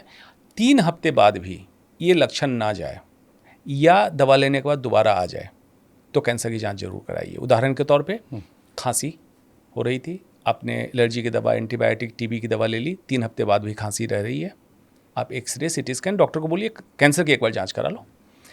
इंडाइजेशन, अपाचन की शिकायत, एसिडिटी की शिकायत, कहीं रक्तस्राव होना महिलाओं में खास करके, किसी गठान का होना, आवाज़ में बदलाव, खाना अटकने लगे, इस तरह से असामान्य लक्षण जो आज तक आपको नहीं होता तब दिनचर्या में महसूस करते हैं। 3 हफ्ते बाद भी लेकिन क्या हर असामान्य लक्षण कैंसर हो जाएगा? नहीं।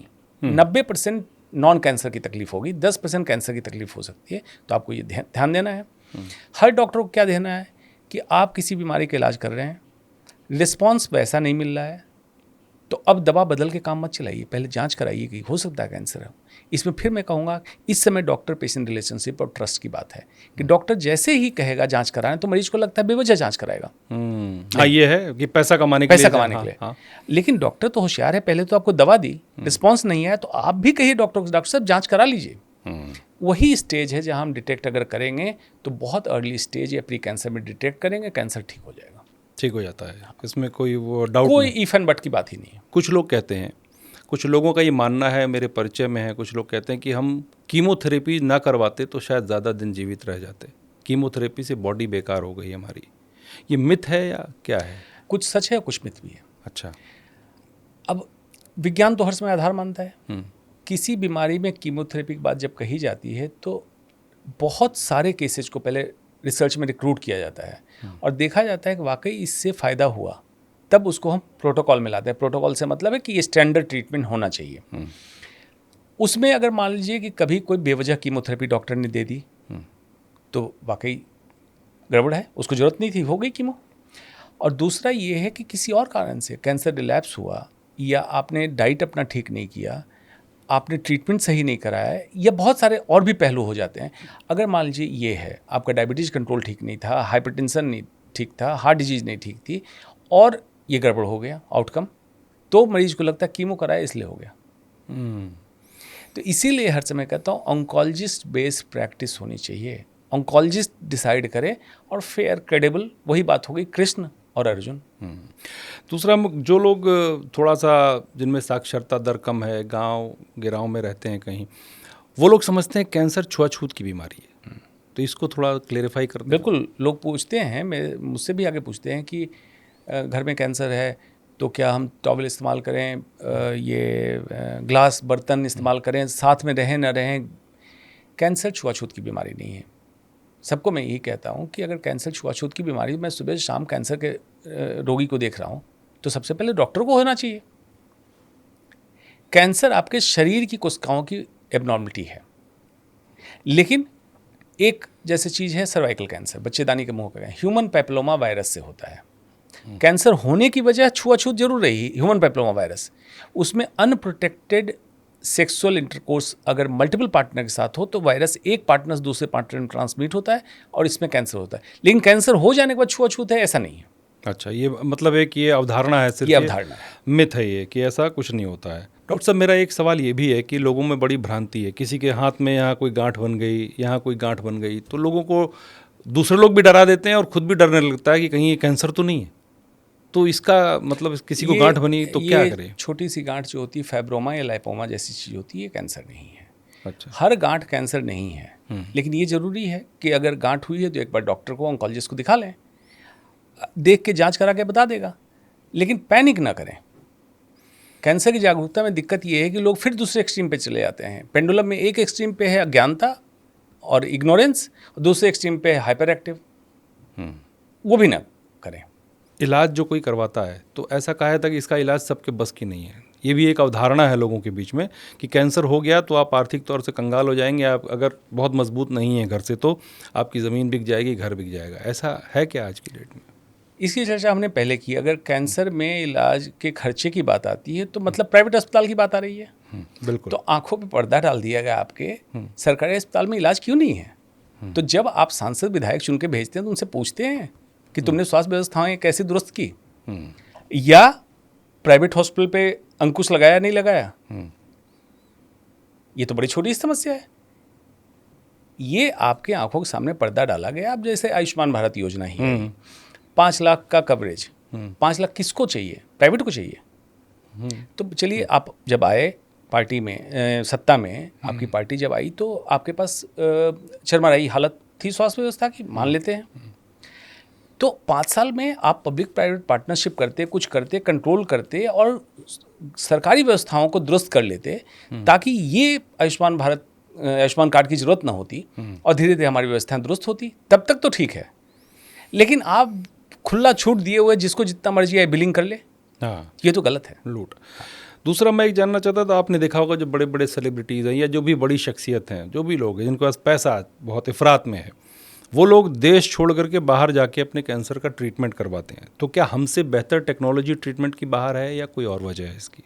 वो आप लोगों से बचने के लिए जाते हैं, मीडिया वालों से, अच्छा। कि आप लोग माइक लेके पहुंच जाते हैं, कैसा लग रहा है, कीमोथेरेपी चल रही, बाल उड़ गए, कैसा महसूस कर रहे हैं। एक ये रीज़न है। हाँ। दूसरा रीज़न ये है कि अभी भी एक अवधारणा है कि इलाज जितना महंगा हो शायद उतना बढ़िया होगा। हाँ, ये तो। तीसरी बात ये है कि बड़े देश में बहुत साफ़ सुथरा चकाचौंध वाले लाइट में इलाज होगा तो बेहतर होगा। कैंसर सर्जरी में भारत कई देश से आगे निकल चुका है कैंसर सर्जरी में। मैंने कहीं पढ़ा कि आपने भी करीब 40,000 ऑपरेशन किए हैं कैंसर के। जी, कैंसर का लोड इतना है भारत में। ऐसा नहीं मैं कोई प्रसिद्ध डॉक्टर हूँ, लोड इतना है, किया क्या जाए। मेरा दोस्त एक यूके में कैंसर सर्जन है, वो 1 महीने में 4 कैंसर सर्जरी करता है, बस 1 महीने में। 1 महीने में। और किसी किसी दिन मैं 8 से 9 कैंसर सर्जरी करता हूँ। तो ये तो रेशियो है, डबल से मोर देन डबल। हर दिन का। हर दिन। उसका महीने का 4 है, मेरा हर दिन का ये हो उसका जाता है। महीने का 4 महीने का 4। और आपका दिन में 8-9 ऑपरेशन है। किसी के दिन 8-9, किसी दिन। हाँ। एवरेज तो 4-5 होता ही है। तो उसका 1 महीने का कोटा 1 दिन का यहाँ है। इतना लोड है कैंसर का। तभी मैंने कहा कि India cancer capital. Cancer surgery, हाँ बिल्कुल, कैंसर सर्जरी हमारी आगे है। हाँ, रिसर्च में हम पीछे हैं, तो नई दवाइयाँ हम लेके नहीं आ पाते हैं। टेक्नोलॉजी हमारे पास उतनी फास्ट नहीं ग्रो करती है, इसमें कमी है। अच्छा। हाँ। दूसरा, मैंने आपके बारे में कहीं पढ़ा और आपको व्यक्तिगत तौर पर भी जानता हूँ कि आप सर्जन के साथ साथ, कैंसर डॉक्टर के साथ साथ किसान भी हैं। क्यों? देखिए, भारत के हर इंसान को किसान होना चाहिए। उसका कारण ये है कि आप जो खा रहे हैं, जैसे रह रहे हैं, आपको उसी के बारे में जानकारी नहीं है। अपने लिए तो कर सकते हैं। अब मैं उनको बता दूं, मैं गाड़ी अपनी खुद चलाता हूँ, जूते अपने खुद पॉलिश करता हूँ, खाना अपना खुद बनाता हूँ। अच्छा। तो मेरी पत्नी भी है, घर में काम करने के लिए लोग भी आते हैं। तो किसानी भी तो कर सकता हूँ। किसानी करता हूँ, मज़ा क्या आता है देखिए। एक तो नेचर के पास में चला गया, जो बीज मैं इस्तेमाल कर रहा हूँ जो अपने बात की GMO नहीं है, एंसेस्ट्रल जो बीज चल रहा है हमारा वही बीज चल रहा है। अच्छा। नेचुरल तरीके से जो ग्रो करेगा हम वही खाएंगे। जहाँ मैं खेती करता हूँ वहाँ संतरे आजकल आ रहे हैं, मौसमी आ रहे हैं। पेड़ से तोड़ के संतरे खाने का जो मज़ा है वो बाजार के संतरे में नहीं है। ये मज़ा। अब बताइए कि इसको 5 स्टार कहेंगे, 7 स्टार कहेंगे? मैं तो 10 स्टार कहता हूँ। मैं तो खेत में जाके बैठ के खाट लगा के संतरे खाता हूँ, वहीं पे चूल्हे पे रोटी बन गई और मज़ा आ गया। तो ये कहने का ये मुझे आनंद देता है। ये सतत यात्रा चल रही है मेरी। पेड़ पौधों को बड़े होते देखता हूँ, खेती होते देखता हूँ, खेती में खुद हाथ बढ़ाता हूँ, कभी खुद जुताई कर देता हूँ मिट्टी में, अच्छा लगता है। तो इसलिए आप किसान भी बन जाते हैं जाकर के वहाँ। दूसरा, जो किसानों की आत्महत्या, किसानों के दर्द की बात कहते हैं, किसानों को धरना दे, अगर हर इंसान किसान बने तो दर्द समझेगा बिल्कुल, और किसानों को सपोर्ट करेगा। बहुत अच्छा लगा डॉक्टर साहब आपसे बात करके, और आपने जो बातें बताई वो सिर्फ मेरे लिए नहीं, वो हर दर्शक के लिए ज़रूरी है, क्योंकि कैंसर का जो ख़तरा भारत में बढ़ रहा है वो आपने डॉक्टर साहब की बात से उसका अंदाज़ा आपको लग गया होगा कि आने वाले समय में क्या स्थिति होने वाली है। तो हमारे शास्त्रों में भी कहा गया है कि पहला सुख निरोगी काया। तो अगर आप निरोग रहना चाहते हैं, कैंसर जैसी घातक बीमारी से बचना चाहते हैं, तो डॉक्टर साहब ने बताया उस लाइफस्टाइल को फॉलो करें और आगे बढ़ें। यकीनन उसका फ़ायदा होगा और हमारे पूरे देश पर इस बीमारी का बोझ कम होगा। बहुत बहुत धन्यवाद डॉक्टर साहब का। धन्यवाद।